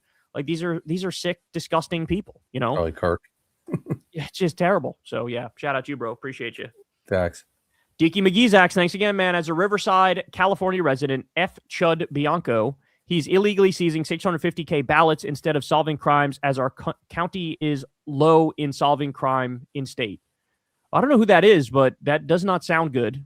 Doesn't that sound good? So I guess I'll sign on to your F. Chud Bianco comment. Illegally seizing 650,000 ballots. That's crazy. Yeah, it sounds horrible. That sounds like... I don't know how many people are in Riverside, California, but that sounds like a lot of them. Yeah. So anybody, tell me if you know anything about that. Worgenman, thanks for the $10. Yo, regarding the point about bad people being bad all around and good people being good all around, Jesus says a good tree cannot produce bad fruit, and a bad tree cannot produce good fruit. A good tree cannot. Oh, interesting. That's deep. Thank you, brother. Appreciate it. Religion gets mixed up with cult-like not questioning so much that the real wisdom, like that Jesus quote, gets washed away. Another good quote is, God is agape, Greek word for sacrificial love for others. Interesting. If wisdom and kindness are linked and evil and stupidity are linked, then the ultimate love would also be the ultimate wisdom, like God being all compassionate and all knowing at the same time. Yeah, that's right. I mean, and this is all recent thoughts for me, bro, because like looking at the Trump regime, it struck me that the idea of the evil genius is sort of like a misnomer, because all these evil people are also just really fucking stupid. They're not like geniuses. They're not. So yeah, I think you're right. I think there's a connection between like intelligence and goodness. There's like a connection there. Like the smarter you are, the better you act to others. You know what I'm saying? So yeah, very interesting. Thank you for that. Appreciate it, bro. Thanks for me. Mitch McTurtle, thanks for the $5. Hey, fellas, with this dumpster fire of a war with Iran, what do you think right now would be, 1, the most positive outcome, and 2, the most likely outcome? The most positive outcome, shit. All Get the right. fuck out of there. All right, but you're asking me, but I got to give you a real answer. My real answer would be Trump dies of natural causes. That opens the door to like JD Vance to be like, oh yeah, this wasn't my choice. This was the president's choice. We're done with this. Then Iran, opens the strait. Maybe what they do is they continue to take like a little bit of a toll that people have to pay in order to get through. So they like still control the strait, but they allow people through and they allow the oil through. And then, we can sort of begin to repair the economy that way. That's probably the best case scenario. The most likely outcome, oh my God, bro. The most likely outcome is global Great Depression and American soldiers killed and more civilians killed in Iran and, some ungodly crimes that the Trump regime commits that I don't even want to think about. And just death and destruction and violence and all the horrible things. Like that's the most likely scenario is Great Depression and World War III. So anyway, sleep well. Yeah, I know. It's like, have fun with that one. Jack Thomas, thanks for the $5. Kyle, it's not required to stay at 5-star hotels in Cuba. Hassan went there, did streams, enjoyed perks, and barely acknowledged the Cuban people. That's not true. He was interviewing Cubans the entire time. You're just wrong. I think you're a good dude, but man, you got to be more willing to criticize Hassan when he does things that are optically bad. Don't be like Trumpers. Okay, but here's the point, bro. Like you're saying optically bad. So you're admitting that at the heart of this is just fucking optics. Mm-hmm. If that's what's at the heart of it, then why wouldn't we say to people, hey, shut the fuck up caring so much about optics. This is about helping the Cuban people, which he did do. Him and Code Pink and everybody who was there brought a shitload of humanitarian aid that the people desperately needed. That's what he did. And he was talking to regular Cubans the entire time. He's got a bunch of interviews that are coming out talking to those people. So, like, I think, if I'm being honest, I really think you also have Hassan derangement syndrome. Yeah. Because, again, I was invited to go to this thing, and I couldn't make it. But in the back of my mind, I was also thinking, like, damn, I'm sort of missing out. I'm sort of being a worse person by not going and helping. That's what I was thinking. Yeah. And then to see the people who went all get viciously fucking smeared as if they did something evil and bad and wrong when they're the only people who bothered to give a shit to try to do something to ease the pain that our own fucking government is causing countless people in Cuba. Like, it's really disgusting, bro. I mean, we're literally starving that country to death and stopping them from having oil, except they did allow one Russian oil tanker. They just allowed them in, which I'm happy that happened. But we're basically starving them and snuffing the country out, and babies are dying in hospitals. And, people are going to go there and help. Hassan is wearing. Yeah, exactly. Somebody's going to help and they get shit on. Like, fuck that. Fuck that shit. I agree. Worgenman, thanks for the $10. Religion. Oh, sorry. We read that one already. Okay. Gotcha. We read that. Here we go. Slop Apocalypse. Thanks for the $5, man. Breaking: the bullet that killed Charlie Kirk did not match the rifle Tyler Robinson has. The killer is still out there. I don't know if that's true, so I cannot verify that. But I always knew the official story made no sense. It just made no sense. Are they still waiting for a trial for that guy or something? Oh, they're not even close to that point yet. Yeah, it would still be a while. They can't make the case against him. That guy would walk free for fucking sure. Yeah. They don't have enough evidence on that guy.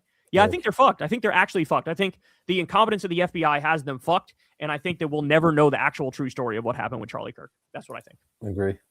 Ryan Harwell, thanks for the $10. On the 28th, the I-90 light rail across Lake Washington officially opened to the public. This is the first time in world history that a light rail has ever crossed a floating bridge. I didn't read about this at all. I had no idea. But that's really a fucking high-speed train and not a light rail. Light rail sounds like so vintage.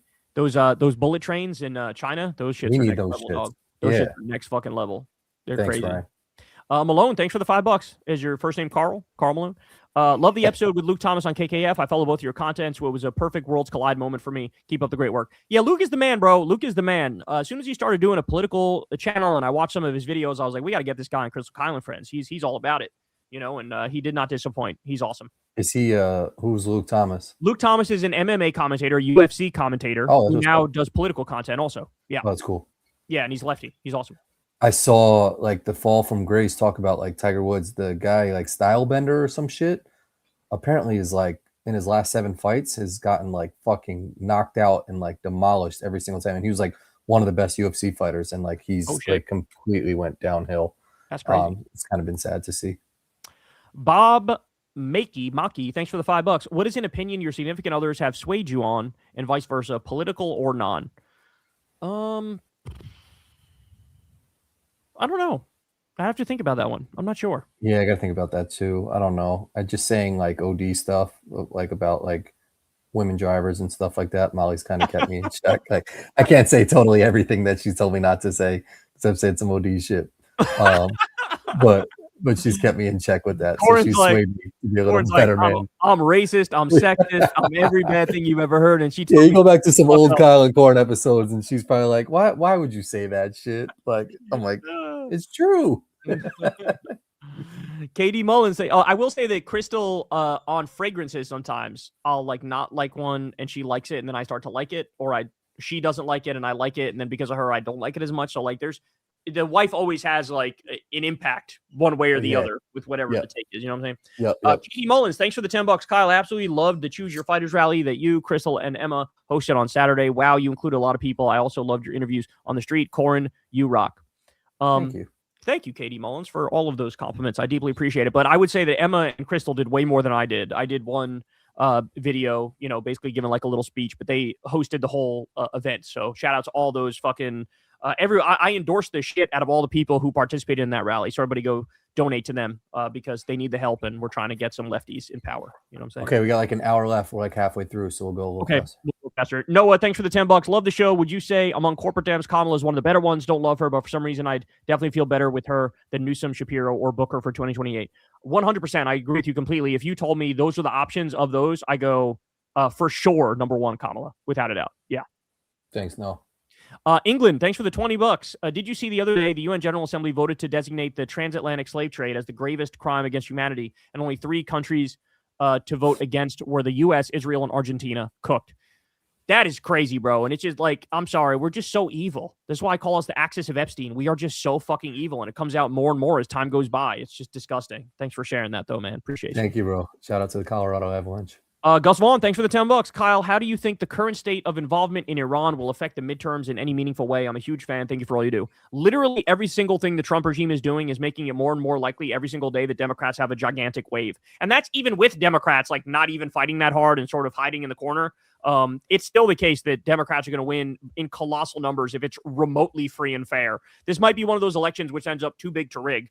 We'll find out, but like we're heading towards some prime FDR type numbers here because the Republicans are just so horrific in every way. Facts. Shout out to you, Gus and Saul Goodman. Dash Rowan, thanks for the $5. Did you know that less than 10 times the amount of people were killed in the January Iran massacre than war, even though the war lasted way longer? Source The Guardian. Yeah, all the numbers I've seen about like all the people dying in the protests, there's just been no evidence of any of it. So I'm so skeptical of any of the claims about like the Iranian government killing people in the protests. But I definitely think there's way more people killed in the war than during the protests. There's no doubt about that. They're leveling like entire city blocks. They're using 2,000-pound bombs. They're bombing schools and hospitals and shit. It's it's fucking carnage out there. It's carnage. Yeah. Thanks, Dash. Benny Johnson Twitter asks, thanks for the $10. Kyle, you seem surprised about Tommy Fleetwood playing at Mar-a-Lago, but there's literally a tournament there. It's called the Cadillac Championship, and it's labeled a signature event on the PGA website. Oh, well, if it's is that Mar-a-Lago? No, you're talking about Doral, the Blue Monster. Is that what you're talking about? Because they do. I find it hard to believe that they would have a thing at the Mar-a-Lago. Yeah, well, that's what I'm saying. There was like they used to host an event at Doral, which is like, I think it's a Trump course, but they've like the PGA Tour has always sort of played at Doral, so they get like a semi pass for still using it. Although I kind of get how they should go away from it, but yeah, I'm just not sure. I'm just unfamiliar with them playing at Mar-a-Lago for sure. But even Doral, I thought they were done with. But anyway, appreciate you, bro. Yeah, thanks, Benny Johnson. QC man, thanks again. If either of you knew the other was having an affair, would you give an ultimatum to clean up or tell the other's spouse, or bro code silence? Because of our long-term history and affection and love for each other, I hereby invoke, what is it, the Fifth Amendment? Yeah. I invoke the Fifth Amendment rights. Yeah, my Fifth Amendment rights. Yeah. That's all you're getting out of this one. Same. Thanks, QC man. Benny Johnson, also, I think y'all should have Matt Jones of Kentucky Sports Radio on KKF. He has a great book about how Mitch McConnell screwed the state and once almost ran for his Senate seat. Huh. Interesting. I'll top your Matt Jones and tell you to get Mike Jones. By the way, Crystal knows a lot about Kentucky politics. She used to live there. And so she would probably know about all this. If I were to just bring this up to her, I'm sure she'd know it off the top of her head, all the specifics of this shit. Thanks, Benny. Zero Wolf, thanks for the $5. Hey, Kyle, big fan of your work. I'm a Silver Palm Eagle Scout. I gave $25 to the Girl Scouts one time and got free cookies. Be good to others. Well, shout out to you, bro. I appreciate you. And if you're giving $25, you're basically buying the cookies. Yeah, but maybe he means they gave more than $25 worth, or like he could have a that'd be what's up. Monster or some shit. I'm not sure, but I endorse your message. Thank you, bro. Appreciate you. Same. Thanks, Zero Wolf. Plain Sight, thanks again, bros. Did y'all see Vince Vaughn on Theo Vaughn's podcast last week? He's low key neck deep in MAGA sauce, bro. He's always been a right winger. I mean, I think I remember reading even back during like the Bush years, he was a right winger. So like he's always just had like old white guy syndrome. And to one up you on Theo Vaughn, man, I sent you the Nick Cannon stuff, and that didn't surprise me. But it's just like, why do people think that this is going to help their cause? Like saying shit out loud like that. It's the last move of a washed celebrity is to do the right wing pivot, because that's the only way they can get attention. That's the only way they can garner some sort of support, some sort of audience. Because all the right wingers, as soon as you say I'm one of you guys, oh my god, they nut themselves and just fucking on that shit. They'll buy all your shit. They'll go to your shit. Like that's what it is. So like if you're a failing celebrity, that's the move that a lot of them make. It's calculated and it works. You know. Fucking sad, man. Like, so sad. Vince Vaughn, like, come on, man. Like, now it's like, we can't watch any more of your movies. Nick Cannon already was washed, but like, now Vince Vaughn, you're in the washed category. Nick Cannon has like 85 kids, bro. It's some crazy ass number. It's so crazy. Horrible. Rashad, thanks for the $5. Kyle, was the veteran you were standing next to in your No Kings video short, or are you the green giant? Corin, I'm team tag-alongs all day. Yeah, so like I said, there was a little bit of a hill.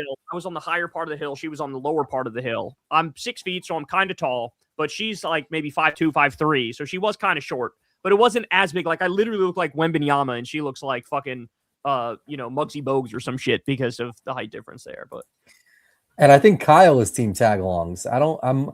Samoa's is number one for me. Samoa's is what color box? Samoa's is the purple box. Oh, goated. Yeah, that's goated. To spoil what our chart's gonna be. Yeah, purple is the most goated shit. Tagalongs, I think I looked it up. It's like a chocolate with peanut butter, which is good. Yeah, they're kind of Reese's like, and they're good, but they're not Samoa's. They're no Samoa's. Samoa's is like one of the greatest cookies of all time. Totally, 100% agree. 100% agree. All time. Taylor, thanks for the $5. Kyle, wouldn't it be cool if Emma and Corin had a sports channel, maybe ESVN? Yeah, he would like that probably, and she loves sports, so she knows her sports shit. She knows her sports shit, man. She's a Knicks fan too. She's a New Yorker. She's a Knicks fan. Oh, for real? Yeah, she's that'd be cool. Yeah, you and Emma, we got along for sure. I didn't know that. Adam King, thanks for the $5. Love the Fighters Rally, Kyle. Idea: when the time comes, all of y'all and more should organize a well-coordinated push to get Jon Stewart to run in 2028. Yeah, I mean, that'd be kind of cool, man. My only hesitation on that front is like, I do feel like we're going to get other good ass, I think Ro Khanna's going to run. I think a fucking Graham Plattner might run for president. AOC might run. So I don't know. I'm a little hesitant to sort of like spearhead something like that. But, everybody knows I've supported Stewart. I've been mentioning him like almost every time people ask me, hey, who's your favorite choice for 2028? So we'll see. But I think now any sort of mass organizing that's going to happen is going to be more around the anti-war shit, because it's just so dire and such a pressing need to end this shit that like everybody's going to focus on that. But shout out to you anyway, bro. I appreciate you. Thanks, Adam. Jorgino, thanks for the $10. Hi, Kyle and Corin. As a Pistons fan, the Jaden Ivey situation really breaks our hearts. We loved him. Rusty Bucket's most recent deep dive about players being false idols hits hard now. Bro, I'm telling you, it's always the same shit. Like, the heroes always end up showing how human they are. I mean, Tiger was all of our heroes, and look at him now. Fucking popping perks and crashing cars. What does he say? Like, Roger Maris or Mickey Mantle's not paying your bills or some shit like that. Like, it's hard to. I mean, it's rare when you get a guy like Kobe who, like, I think genuinely was a good dude. But he was accused of rape, so there's plenty of people who go, "Fuck him, I'm done with him." You know what I'm saying? Yeah, it's hard to say, like, putting that aside. But it's now, to be fair, he was found not guilty. Like, they had a whole ass case, and he was found not guilty. Yeah. But I can understand some people being like, I think he was guilty. I'm done. You know what I'm saying? I get it. Even like LeBron. I mean, like, he never was caught up in anything. He's like a good father. Like, sometimes he does some annoying shit, like just like his antics. But I mean, like, he's a stand-up guy. He's a good role model. But yeah, the Jaden Ivey situation caught me off guard a little bit, because it was just like so random. It's just like, you're in this situation, like, kind of just shut up and like. So crazy, right? Like, why would you jeopardize your future? Exactly. And it's like, why are you saying all this now? Like, and that's why a lot of people think it's just like a mental health, shit, and hopefully nothing bad happens from it. Facts. He's a good player. He was. Thanks for the $10, Kyle. When you were talking about Steve Bannon's push for total war and for the Arabs to go in first, it's literally just South Park, the movie's Operation Get Behind the Darkies during the war in Canada. That's so true. That's so true. Yeah, that's right. That's what it was. Shout out to you, bro. Appreciate you. Thanks, D-Lane.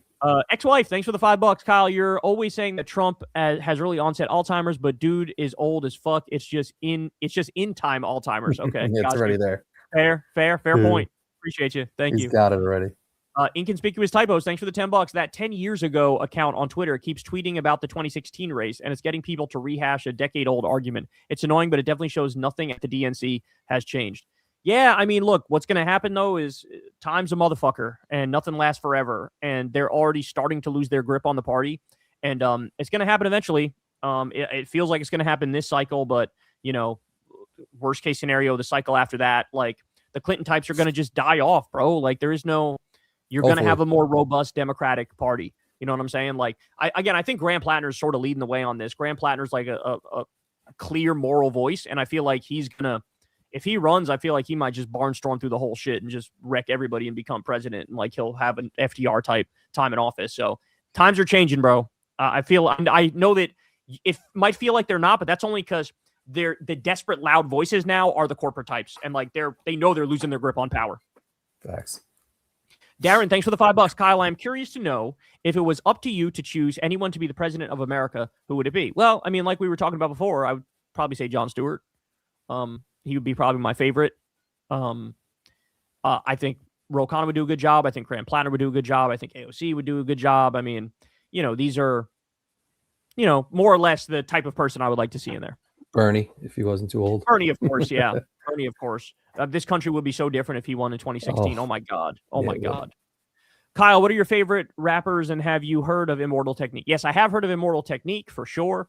And I feel like we've answered this question on a somewhat regular basis, but Fabulous, Jadakiss, I love Wayne. Cash Money and Southern Rap. Yeah, Lil Wayne. Those are probably my favorite off the top of my head. Same. I'm aligned on there. QC, man, thanks for the $5. Be honest, Corin, if you weren't married, you would have let Westbrook clap, right? Also, Druski went after black pastors as well. Yes, he did. That was also a really hilarious video. And I've told the story that Westbrook gave Corin the eyes, like, hey, man. He was like sort of undressing Corin with his eyes. It was kind of low key. He was looking in the stands. I had pretty good seats at the Magic game, and like it looked like he made eye contact with me, and I was waving. And Molly's cousin can vouch for this, so maybe he saw me again, and yeah. Did he wave back or not? He didn't wave back. He didn't wave back. He was on some he was browsing through the stands and like saw me, but didn't wave back. He wasn't gonna wave to anybody. But he's a punk ass bitch. Dickie McGeezack, thanks again. Do you watch Professor Dave? He debunks anti-science grifters, RFK, anti-vax, flat earth Zionists, and goes hard and funny on his insults like you do. No, I didn't. I've never watched Professor Dave, but I will perhaps start to watch. Thanks, Dickie McGeezack. Professor Dave is a very funny. Yeah, it's like a weird handle to like start with. Yeah, it's almost like he's trolling us or something. Yeah, you know what I'm saying. But shout out to you, man. I'll take a look. Silent player, thanks for the $5. If Trump does put his name on banknotes, I'm not going to mark it over with a Sharpie. He does, after all, prefer to have his name redacted. Yeah, he does. He does indeed, in the Epstein files in particular. That redaction shit is so wild that like they could even do that. I know. Handle, thanks again, man. This administration is the most moronically fascist in history. Trump wants to be Hitler, but he's a dumb Mussolini. Awesome rally and interviewing, by the way, more. Yeah, I mean, there's not many options. Not many times I have the ability to be like a man on the street type shit, but it was fun. Yeah. I did enjoy it. I did enjoy that shit. Yeah. D-Memas, thanks for the $20. Thank you for defending Hassan. He's getting too much. Yeah, I agree. It really is a little ridiculous. Yeah. Thanks, D-Memas. Sauce Squatch, thanks for the $5. Have you heard of the Knowledge Fight podcast? Would love to hear them on KKF talking Alex Jones with Kyle. Jeez, you guys are hitting me with the Knowledge Fight podcast. Knowledge Fight podcast. I haven't heard of these people, but I will. Your list for KKF is definitely OD. There's a lot of people and a lot of things people find interesting. You know what I'm saying? Yeah, so yeah. Yeah. I don't know if you guys have noticed, but we started doing the show a little different these days. We don't just do like an interview. We cover the news with somebody there more. So like we pick some stories and talk about them. And I feel like that's a little better than the way we used to do it. Yeah, it's a good concept. Steel is done. Thanks for the $50. Very kind of you. Thank you. Very kind of you. Appreciate you, man. Jagger, thanks for the $10. This sloppyism era is going to be the death of us. LOL. I also wish more people understood a lot of housing isn't built because stuff like city council and are worded regulations, but pushed by special interests. Yeah, that is certainly fair. And I also agree that the sloppyism era is going to be the death of us. It certainly feels like it at the moment. So appreciate you, bro. Thank you. Thanks, Jagger. Francisca Calhoun, thanks for the $20. I absolutely love both of you guys. Seeing you guys chop it up reminds me of me and my best friend. I'm closing in on 50, and my best friend and I are still 20 in our minds when we get together. I see that with you guys too. Yeah, man. That's when you got a friend for life, that's it just works, just sinks. I still see like me and Kyle when we're 50, 60, 70, we'll still be laughing at dick jokes and farting and OD shit. Like, true. Yeah, that group chat is that's a good ass group chat we got. Me, you, and Bobby just goated. Shit. Human warnings. Thanks for the $10, Kyle. We wonder, do they know they're lying? I finally realized in order to lie, you have to believe in truth in the first place. So Trump is not lying. Use my wisdom. Yeah, I mean, I kind of made a similar argument in the past. He doesn't think about things like whenever I talk, I try to make sure I'm saying things that are true. Like there's in my mind, it's like two tracks. One is true, one is false. I try to keep everything on the true track. He doesn't think of it like that. He just says shit. And whatever he says becomes the truth in his mind. You know what I'm saying? So like, that's kind of how he thinks of it, I think. Yeah, that's deep. I mean, when you're such a compulsive liar, you start to believe the shit that you're saying. Yeah, whatever you say just becomes the truth, even if you just made it up, Yep. Morganman, thanks again. All sound has to do with feelings. Our sound is in a wolf's gur. The words rough, rush, strength, struggle. The Quran, it has the letter R in Arabic in the beginning of a chapter, and the whole chapter has an feeling. Interesting. Okay. Thank you, bro. Thanks, Morganman. Appreciate you. Jack Magnier, thanks for the $6. Love you guys. Kyle, any plans to do more on the street interviews? How was No Kings protest experience? Do you think the protests go far enough? Well, I always love to see stuff go further just because we're in hell right now, but I think they do a great job either way. I'm happy that 8 million people got out there. That's a big accomplishment. And like I said, I'd love to do more stuff like that, but it's not like there's an opportunity every day to do like on the street stuff. But if I get an opportunity to do something like that again, I probably will take it because it was fun. It was very enjoyable. What's up? Good question. Yeah. Cartoon, thanks again for the $5. Thoughts on some black celebrities like Nick Cannon, Chili from TLC, even though she denies it, and Nicki Minaj suddenly turning MAGA. Yeah, so we actually were just talking about this. I really feel like it's the last move of a celebrity who's fallen off. Yeah. To try to maintain some relevance. That's my guess. And so it's not a coincidence it's Nick Cannon and Chili and Nicki Minaj as opposed to like one of the top like rappers of today. You know what I'm saying? Did you see the Chili stuff? I did not see it. Yeah. She reposted some Michelle Obama is a man thing on Instagram and then basically had this like weird apology video on Instagram saying like the buttons are close together and I would never talk about a woman that way. And everybody was basically saying like, you don't get fed that type of stuff in your algorithm if you're not. Yeah. And then they looked up her history and she donated to Donald Trump and like the MAGA like foundation and shit like that. She has all this history of like defending Donald Trump and like they went through all these other posts of hers that she liked. It was like all Donald Trump shit. Donald Trump is our next president. Like, and then she tried to get on video and basically say that the buttons were too close together. It was like, come on, Chili. Like, what are you doing? That's crazy, dog. I did not know it was that bad. It was crazy. Bad. They went through her whole shit and she had donated money. She'd liked previous videos and all this shit. And like, and she didn't even say anything publicly until now, right? Like she never. That's crazy because she was a Republican and was trying to keep it on the low. Yes. Oh my God, dog. Yeah. Oh my God, bro. Oh, the Nick Cannon shit is weird too. It's just like out of nowhere. It's like you're just gonna drop a random ass line saying some crazy shit that like you don't think people are gonna take and go wild on. These people are just dumb. That was an Alex Jones ass conspiracy too to say that Michelle Obama's a man. Like that's some old school dumbass shit. You know? Yeah. That's crazy. Yeah, that's she's crazy. bugging. Random videos. Thanks for the $5. How worried are you about the SCOTUS case regarding birthright citizenship? It should be cut and dry, but I don't trust this court in the slightest. Yeah, just the fact that they agreed to hear it is a big red flag. Man, if they rule against birthright citizenship, I feel like that is literally just a complete and utter attack on the Constitution itself. This court is going to lose legitimacy. Like, nobody's going to care anymore. Like, there's going to be a Democratic president, and the Democratic president is going to be, I don't care what you say anymore. I'm not going to listen to you because you're just full of shit. So, like, it would be a huge, I mean, it'd be such a setback. It'd be so crazy if they ruled against birthright citizenship. It's so crazy. Like, that's what I think of when I think of citizenship. The first thing I think of is, were you born there? Then you have citizenship there. And like, to think that they're going to rip that away when it's very clear in the Constitution, it's just insane to me. It's just so crazy. Wild if they took that I don't know how they're going to rule, but you know, just the fact they're even hearing the case is insane.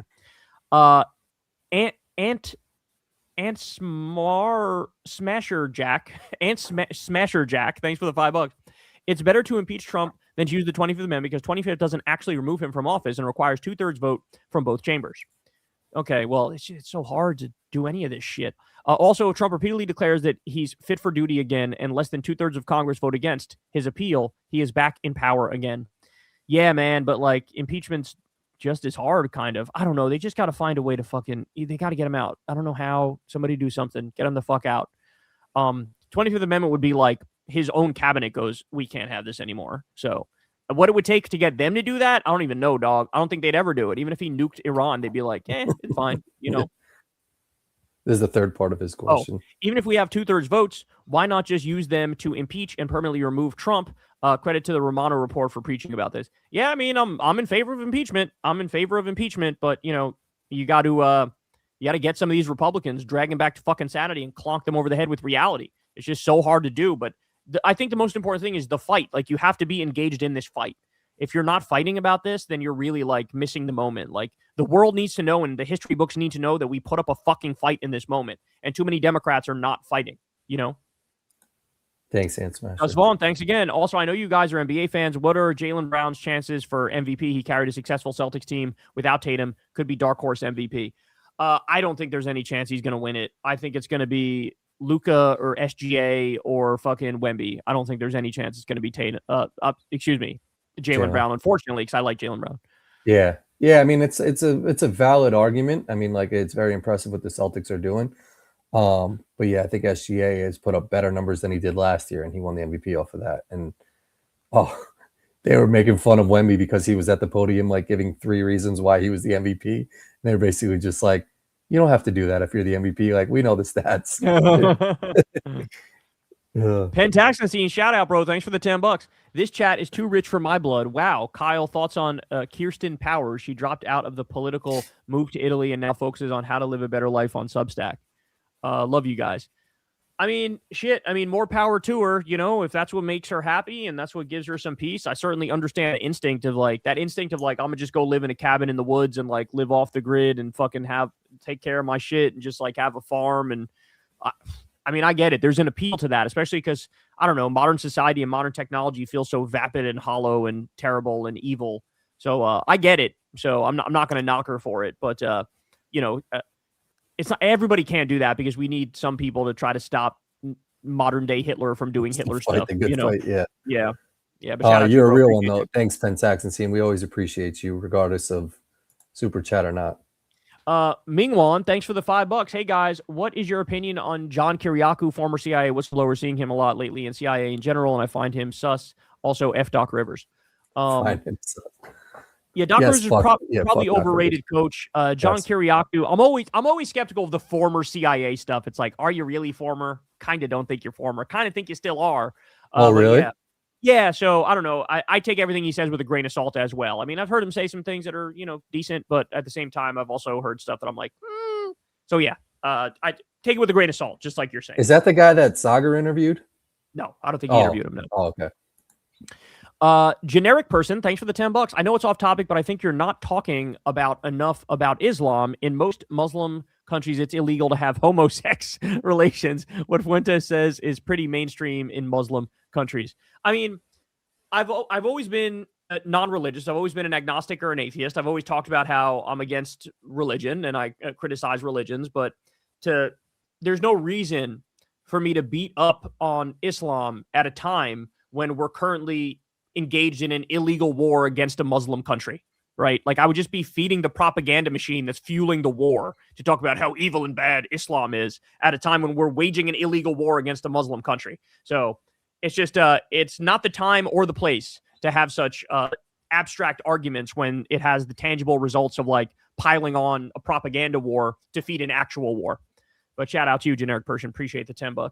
Thank you, bro. Simulation Syndrome, thanks for the $10. Hey, Kyle, how do you keep hope when the world seems to be going to shit? I'm finding it hard to find motivation with dating, career, etc., because it's all headed off a cliff. It's a great question, bro. And the answer is it's all about the process. It's all about the fight. It's all about like continuing going no matter what. As people, that's like all we can do is just keep going no matter what. We only have one gear, and that gear is go. So it's almost like irrelevant. It's irrelevant, you know, how you feel about the situation or like your motivation level. You just got to keep going. Just got to put one foot in front of the other and just keep moving.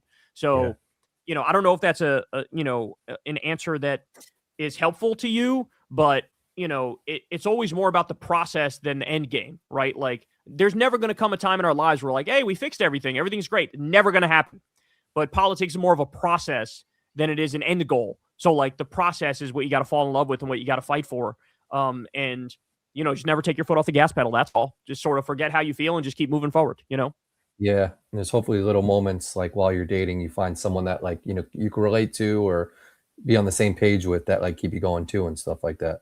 But it's not easy. Like, and you will find little things that give you happiness, whether it's a hobby, whether it's a significant other, whether it's beating your meat. Like, there's going to be something that, you know, gives you little sparks of happiness during the day. And like, those are important too. You know what I'm saying? So, Silent Player, thanks for the $5. Rocky is my favorite movie, and Stallone called Trump the next George Washington. There's a reason the phrase separate the art from the artist exists.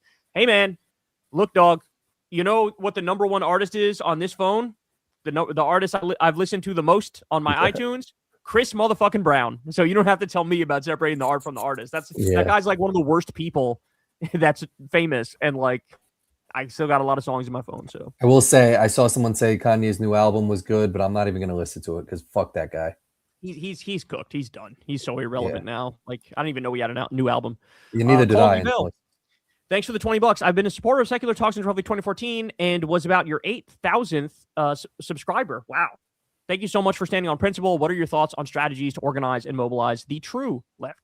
Look, I think it's going well at the moment. I feel like because of the backlash to Trump, there's just this massive wave of awareness that's rippling through liberal and left-wing communities, and everybody's getting radicalized at a pretty rapid pace. So, look, I actually think there's a lot to be happy about there.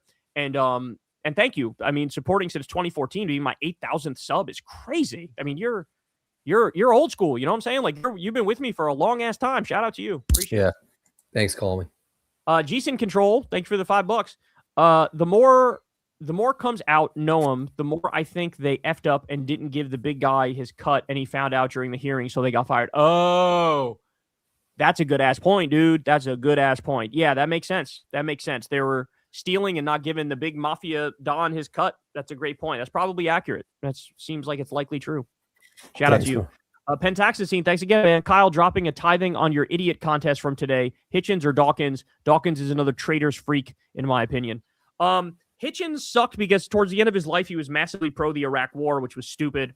Dawkins started to suck a lot recently because Dawkins randomly started going on an anti-trans crusade.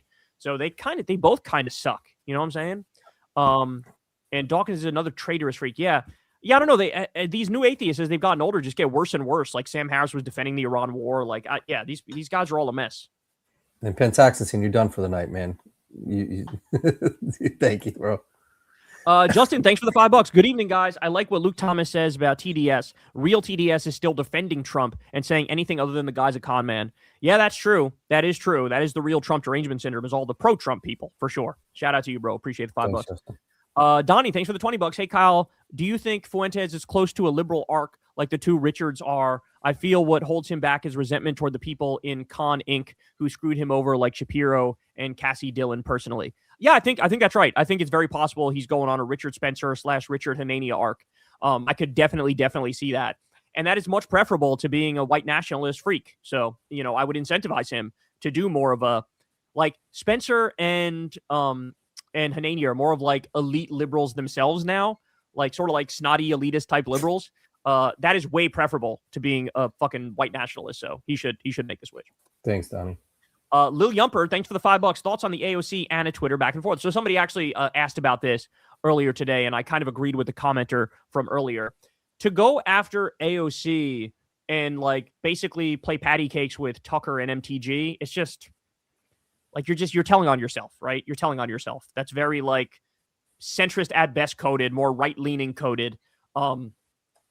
So, I mean, that's sort of my feelings on it. She doesn't have a consistent standard that she's applying across the board. It's like singling out AOC and giving others on the right a pass, and that's not cool.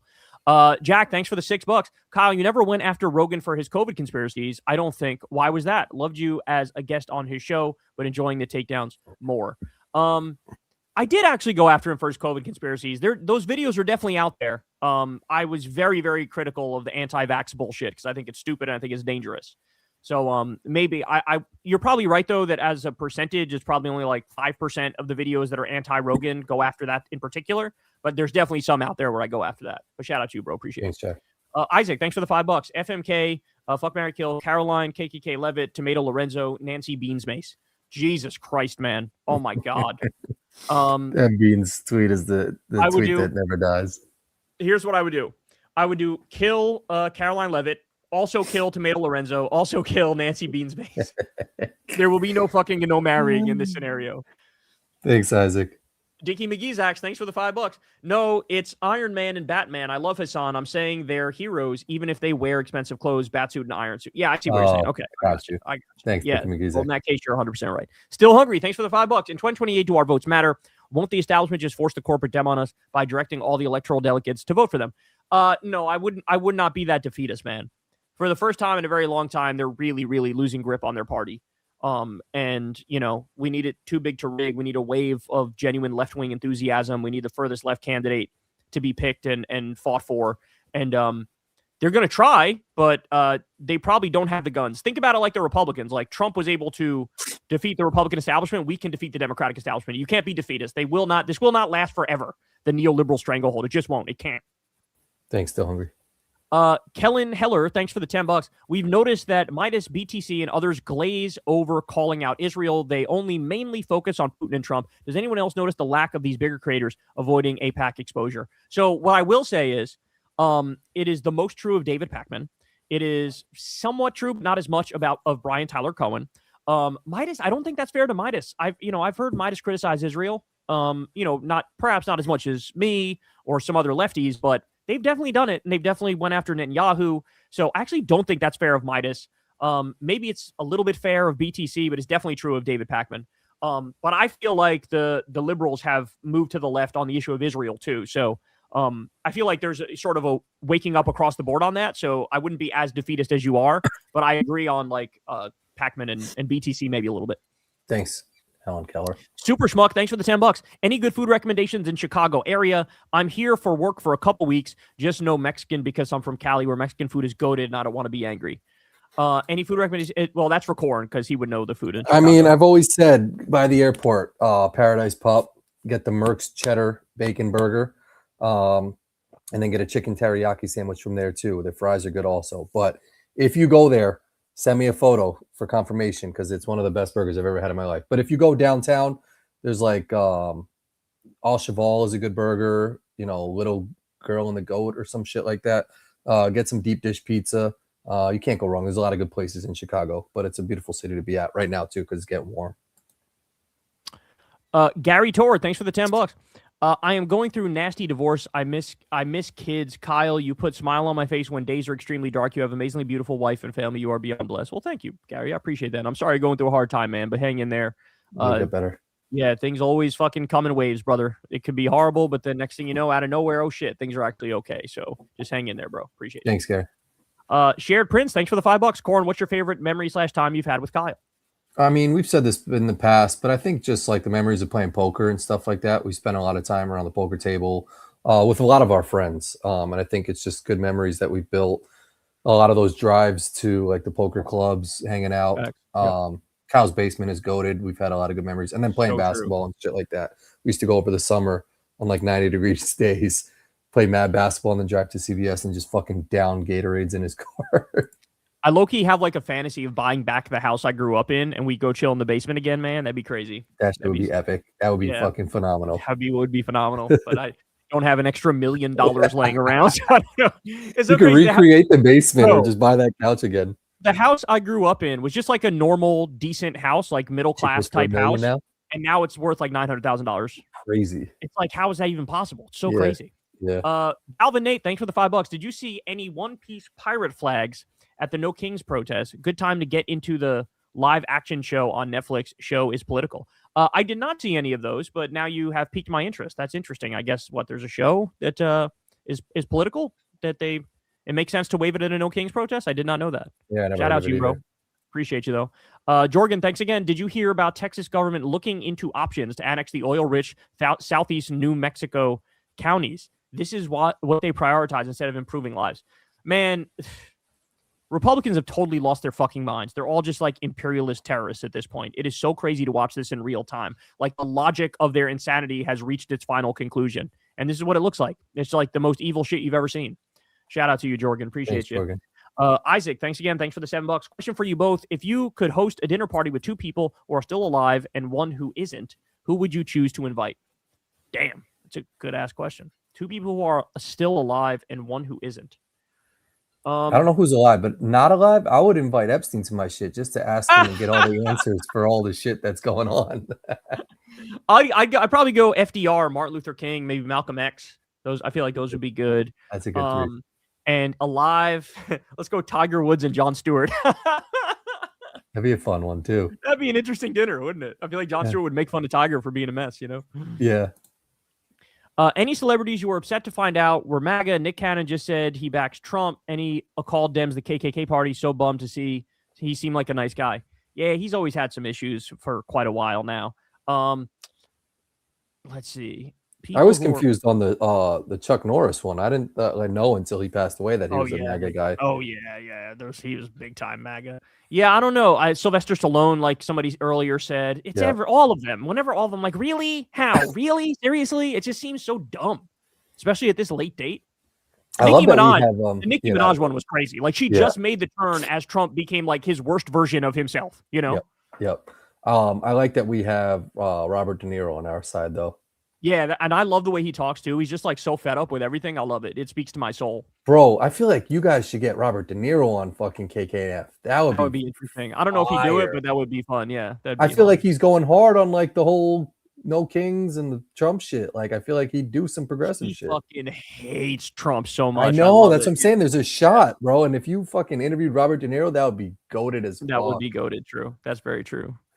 T-Will, thanks for the $5. Hey guys, finally catching alive. My cousin is being deployed to Bahrain next month, and my family and I are worried sick. F Trump in this regime. Bro, try to talk your cousin out of that, please. For the love of God, try to talk your cousin out of that. This is just not like nobody should be dying for the access of Epstein. Nobody should be dying for Trump and Netanyahu. Like, this is just crazy. So no, try to save him. Tell him, bro, like, look, there's a chance you don't fucking come back if you do this. You really want to waste your life in a stupid war that we know we shouldn't have done? It's just so crazy.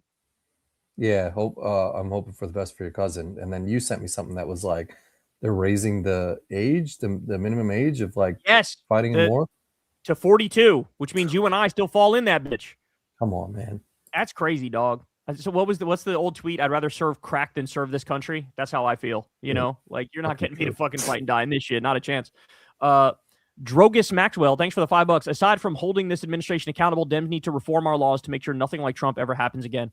I mean, I've said it a million times, demagification. In the same way there was denazification after Nazi Germany, we need demagification. People need to know this is not acceptable and it's never going to fucking happen again. Like everything that a year or two just to clean up his shit, or for any more than that, it's going to take the first term of the first Democratic president to clean up this shit, and even then, you might not fix it. You know, and the repercussions that are going to be happening while it's still going to be ugly, so bad. Corin, thanks for the $14. I don't really know Hassan at all. What content would you recommend from him? Also, what's your opinion on sociology? Sociology is cool. It's a good field of study. That's up there with like political science type stuff. It's pretty interesting. For Hassan, just go to his YouTube channel, Hassanabi, and watch some of his clips. Or there's like a million clip channels you could watch, or just go to his Twitch channel and watch. Like, all you got to do is watch him for a day or two to know that everybody smearing him is lying about him. You know, so just do that. Thanks, Tor. Israel Dominguez, thanks for the $10. Hey, Kyle, what are your 3 hip hop hopping artists?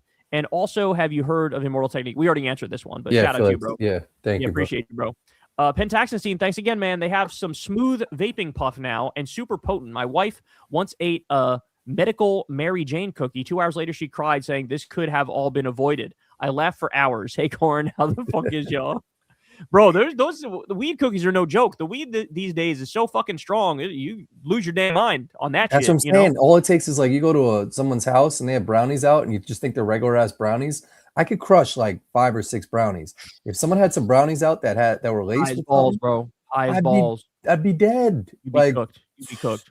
Shout out to your wife for even like making it 2 hours later and still like, being competent. And by the way, Pentaxanstein, on the vaping thing, look, public service announcement, y'all. You guys know I used to vape. I vaped all the time on the show. You all saw it.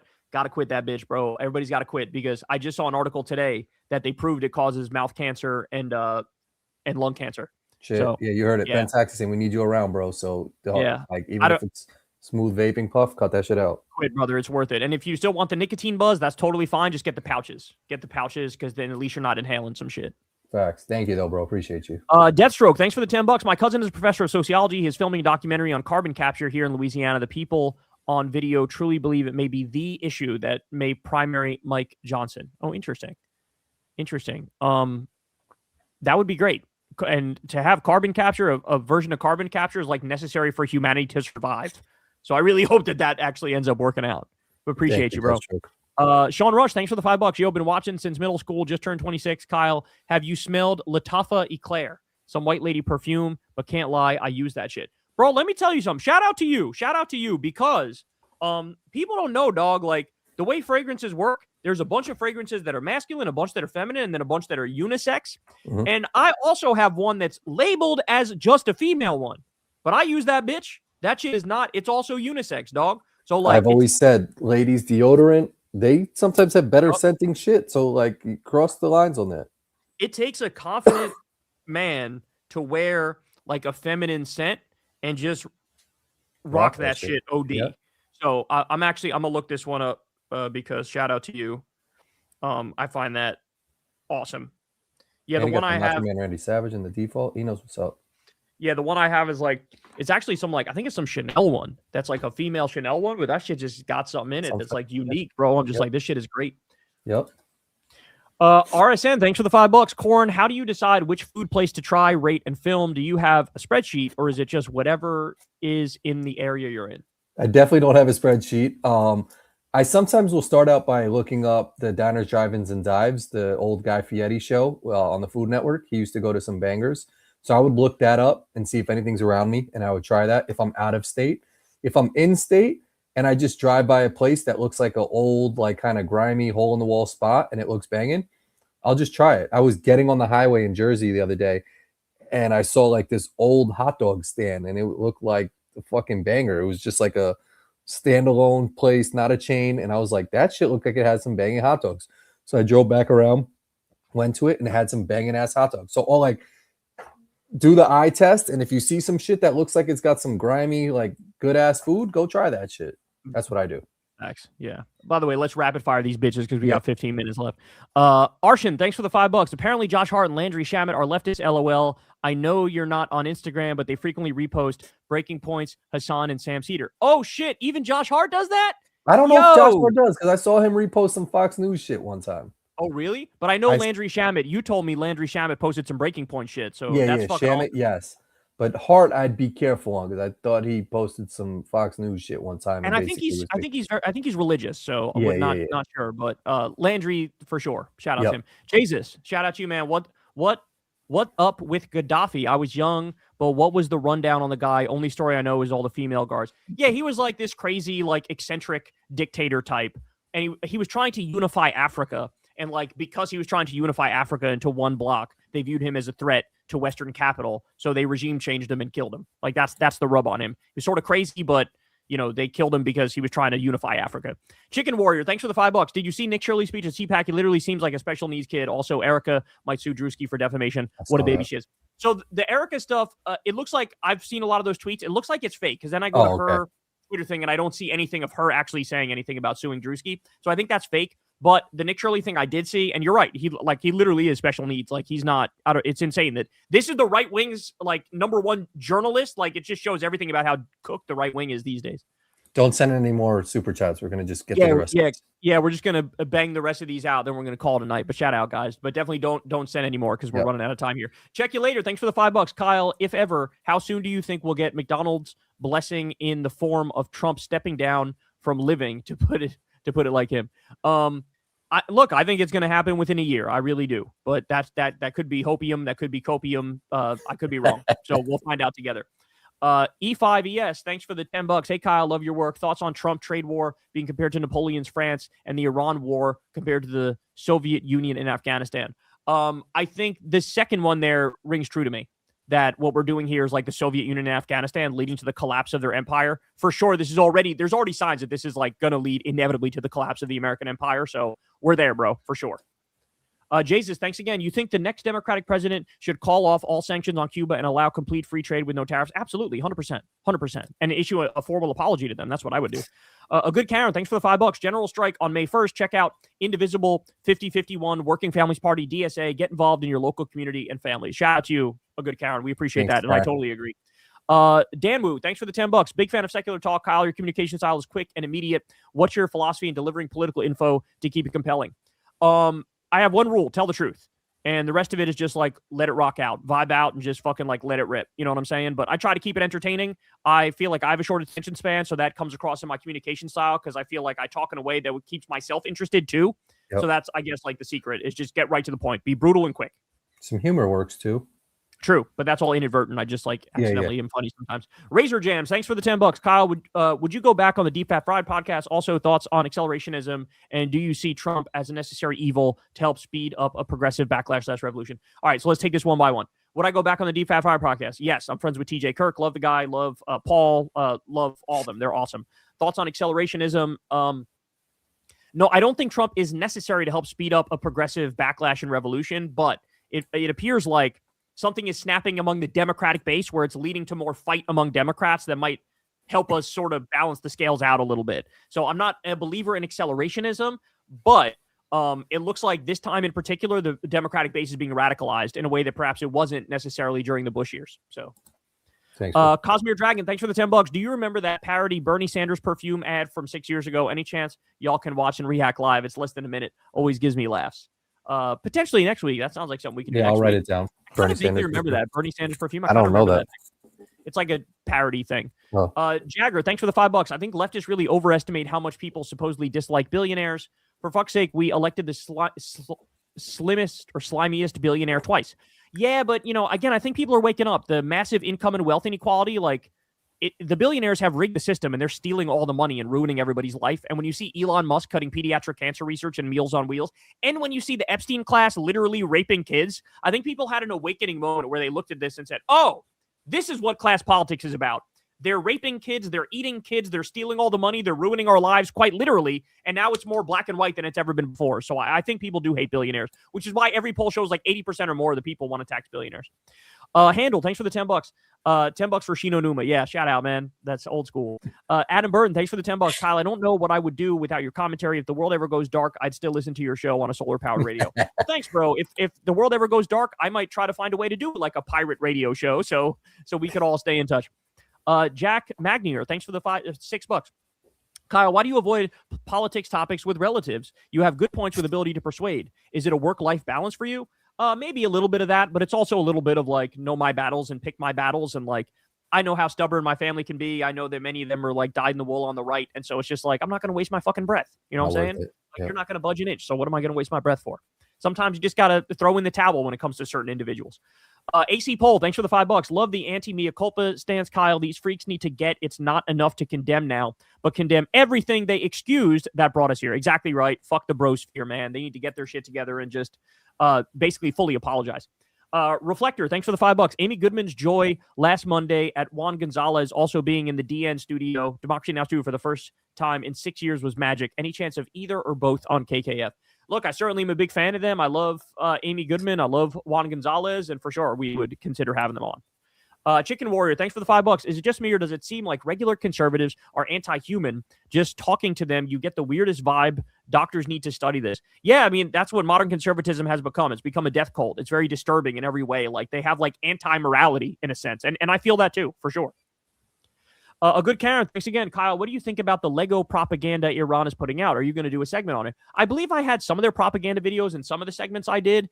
I think they're all really clever. I really do. I think they're winning the propaganda war and the meme war on top of winning the actual war. So that's what I think is going on. Potentially, I'll cover them some more. We'll see. Stafford, thanks for the $5. Kyle, why support Abdul if he polls worse against a Republican? Thought the argument for Bernie 2016 is he did better against Trump than Hillary. Well, for Bernie, that's just a bonus. Like, we just liked his policies more, and so I would have supported him either way, even if Hillary polled better than Bernie. And for Abdul, I just think people are underestimating his political ability, and I think he would beat a Republican. So, you know, it's not like you just go by the polls. It's a bonus if you're also winning in the polls against the Republican. But as a matter of principle, I try to pick the better candidate in the Democratic Party.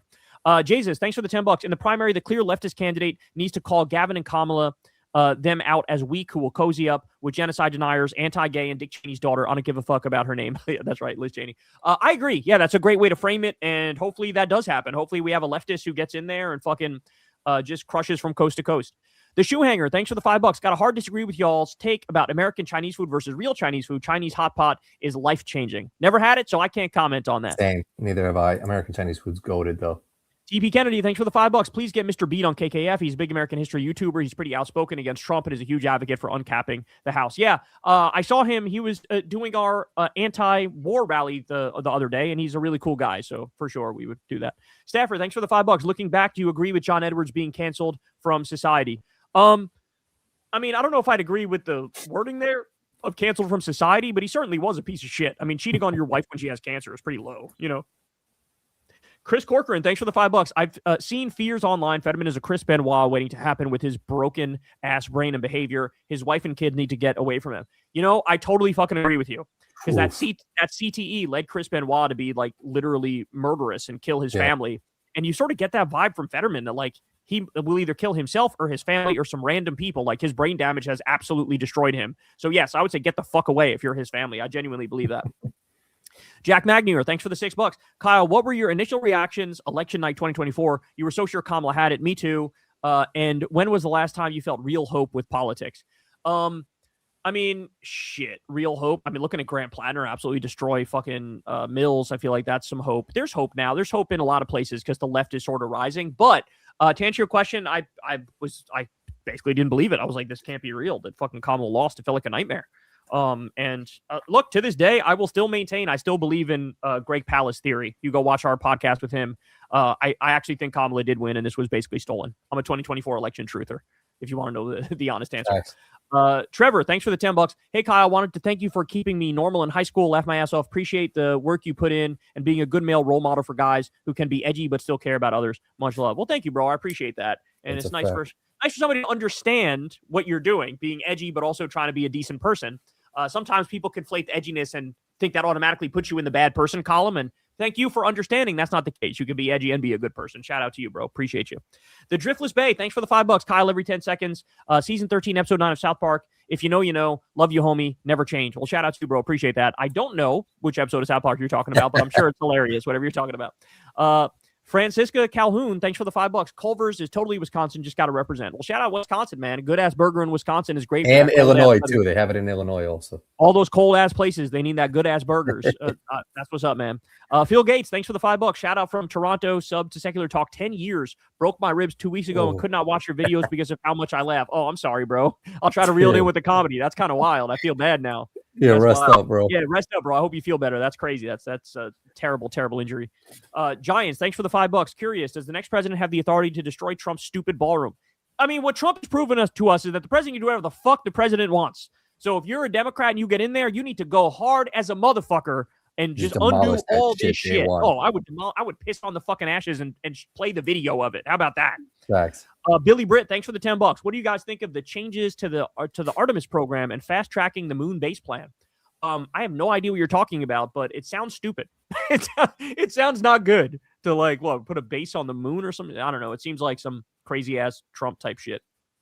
Shout out to you, though. Appreciate it. Keanu, thanks for the $5. Was the Bernie bro psyop the beginning of the Dems' young man problem? Crystal said this one time after the 2024 loss. I think she couldn't be more correct. Absolutely. I mean, yes. When you had, the Bernie bro supporters were like smeared, even though they're like the most feminist and most liberal in the country. It was fucked up. And that led to a big problem. And you have to rebuild those bridges for sure. Luke Kenyon, thanks for the $10. Does Vance have the charisma to carry MAGA torch? These people make me sick. Praying for change. He absolutely does not. That's the good news. There's no way Vance has the charisma.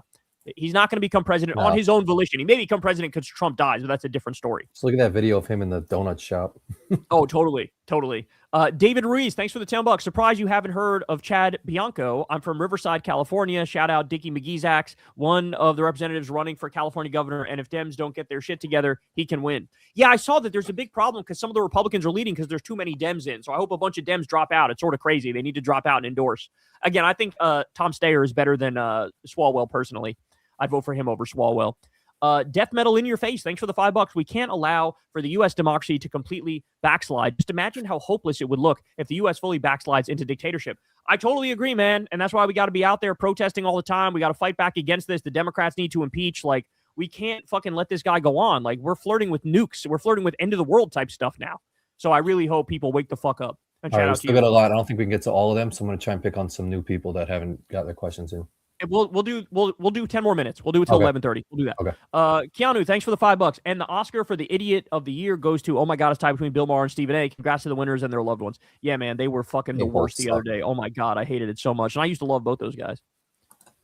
Reflector, thanks for the $5. Corin, how's the fleshing going? Fix the water heater yet? How long till you do up that background and what will it be? Love to you both from Australia or New Zealand. I'm not sure which. Water heater is not fixed. Felshing is not going, and I don't know, until I get a new background, I gotta just order that shit on Amazon. But love you too, bro.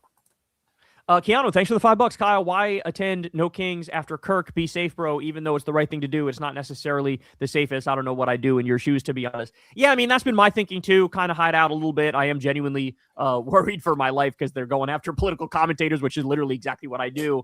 But, I didn't tell anybody beforehand, sort of snuck up in that bitch. And we were in and out relatively quickly, probably an hour we were in and out. So I'm okay. But yeah, point noted, I try to take care of my security.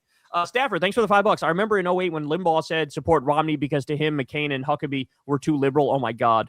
There's no such thing as a moderate Republican. 100% from your lips to God's ears. That's the God's honest truth. Shout out to you, bro. Appreciate you.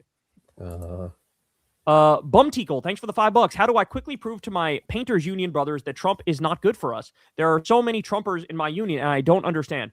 Well, I mean, one place I'd point out real quick is that people are losing their health care all over the place. 18 million people kicked off Medicaid, up to 742 rural hospitals closing because of him, and premiums skyrocketing because of him, as they asked for $200 billion for this stupid illegal war. So I would just start there. Just say that to them and see what their reaction is, because there's no defending that shit. Acre, thanks for the $10.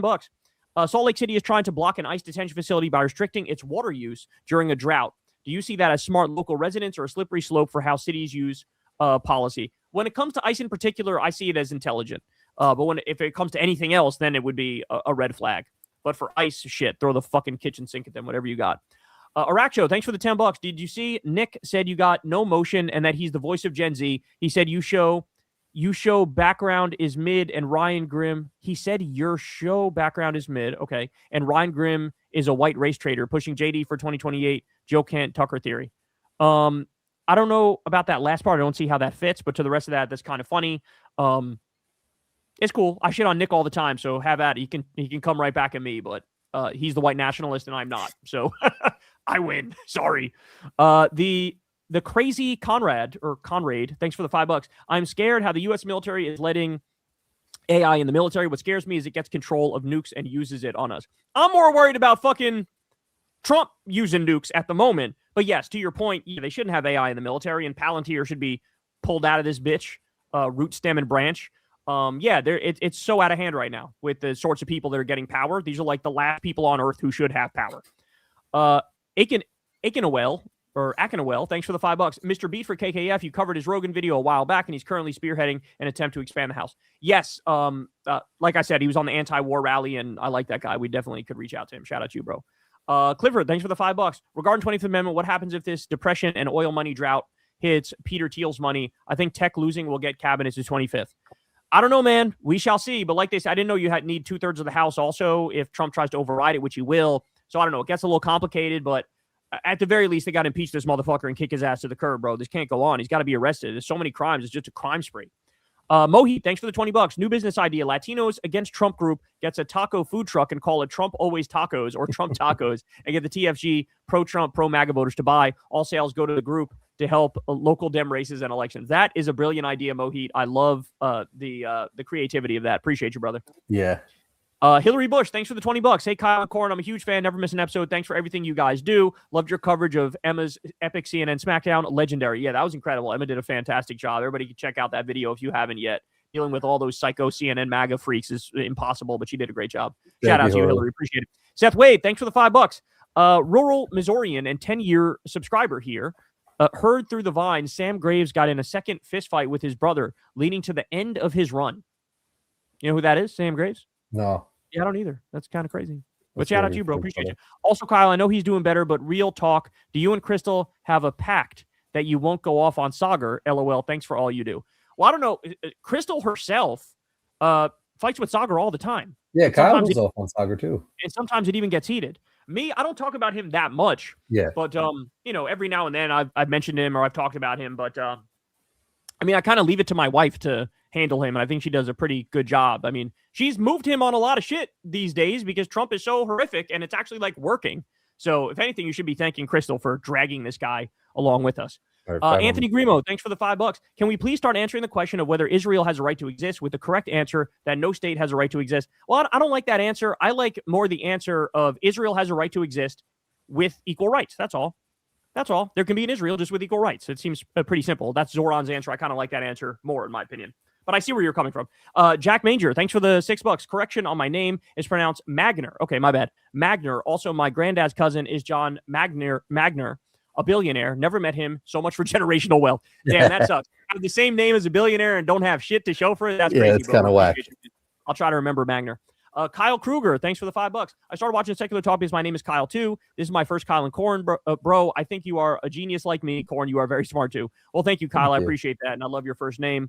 And you're also Kruger last name. I'm Kulinski last name, so KKKK. We're both apparently in the clan, which is not as good, but but shout out to you, bro. Appreciate you. Keanu, thanks for the $5. U.S. is negotiating with Ghalibaf, who embezzled billions as mayor of Tehran and personally beat up student protesters. Delcy Rodriguez situation again. My understanding is that that's a lie. They're not actually negotiating with Ghalibaf. Trump is lying. But I hope that's true. Anything to end this shit as quickly as motherfucking possible. But my guess is that's not happening, number one. Number two, if it is happening, I think they'll just kill Ghalibaf because the IRGC is not fucking around and they are fighting this war intelligently. So I think they got that shit on lock, if I'm being honest. I don't think regime change has any chance of happening personally. I would do 3 more. Jace Butcher, thanks for the $5. Kyle, do you think it's a good idea to travel in/out of the U.S. right now? My aunt wants grandma to fly in from India, and I'm dumbfounded of the obliviousness. I totally agree with you. However, having said that, I have seen even recent examples of people sort of getting in no problem. So maybe I'm wrong, and maybe I'm just being, a little too cautious. But I personally would say not the greatest idea. But shout out to you, bro. Appreciate you. All right, 2 more here. Can we answer this? Maximus Prime, thanks for the $5. What do you think of how AI videos will be weaponized during election seasons? And do you think democracy will last with such realistic misinformation? It will be weaponized in a horrible way. And I think we're cooked. We're going to live all in our own silos and sort of believe whatever the fuck we want to believe. It's like the ultimate postmodern version of reality is here where there is no objective reality. That's going to have negative consequences completely. I would crack down on AI pretty fucking aggressively personally. But that's a great question, Maximus. Mandara, thanks for the $10. Since you guys are both from New York, can you give us a, hey, I'm walking here. Hey, I'm walking here. Hey, I'm walking here. I don't think anybody ever says that shit, though. True. Facts. Right, although New Yorkers do walk very fast compared to other people, yeah. and I notice it whenever I'm walking around other people. I'm like, why are you guys going so slow? Mick Redbeard, thanks for the $5. On Friday, you reported on Argentine beef. That story was from 2016. Please stop reporting from random social media accounts. Don't give the right ammo. Yeah, I that was pretty widespread though. I just used one example, but there were a number of articles about it. But I'll try to double check. But appreciate you, bro. All right, that was a lot of questions tonight. I will say going forward, try and get them in early and often. Thank you to Kyle as always. Any last words, dog? Nah, man. You're about to go watch some basketball now, but love you guys. Thanks as always for commenting. And yeah, Shout love out you, to Corin. Benjamin again, man. You're a real one. Thanks for what you do on the Progressive Victory Rally and all this shit in the super chats, man. Thank you to all you guys for the super chats. It's really very nice. kind, very kind. All right, guys, we love y'all. We'll talk to you. Peace. Peace, Kyle. Thank you, guys. Love every single one of you. Appreciate everyone who watches, writes, shows love. Who wants the last word? No, we're not putting it later, nerds. All right, see you guys next week. We'll have a Girl Scout cookie tiered ranking. All right, and some other shit. Tweet me if there's anything that you want to see. Thank you, Paper Remix. Laura, you're a real one. Appreciate you. No more Bucks jersey? What do you mean no more Bucks jersey? My friend sent me a lot of Bucks gear. No, I don't know if Thin Mints is number one. You're going to be in for a treat, dog. Oh, my mom gets the last word. Sorry. Nah, unless anybody tops that. Anyone? Oh, bless you all. You two are the best. All right. See everybody next week. Peace out. Love you guys.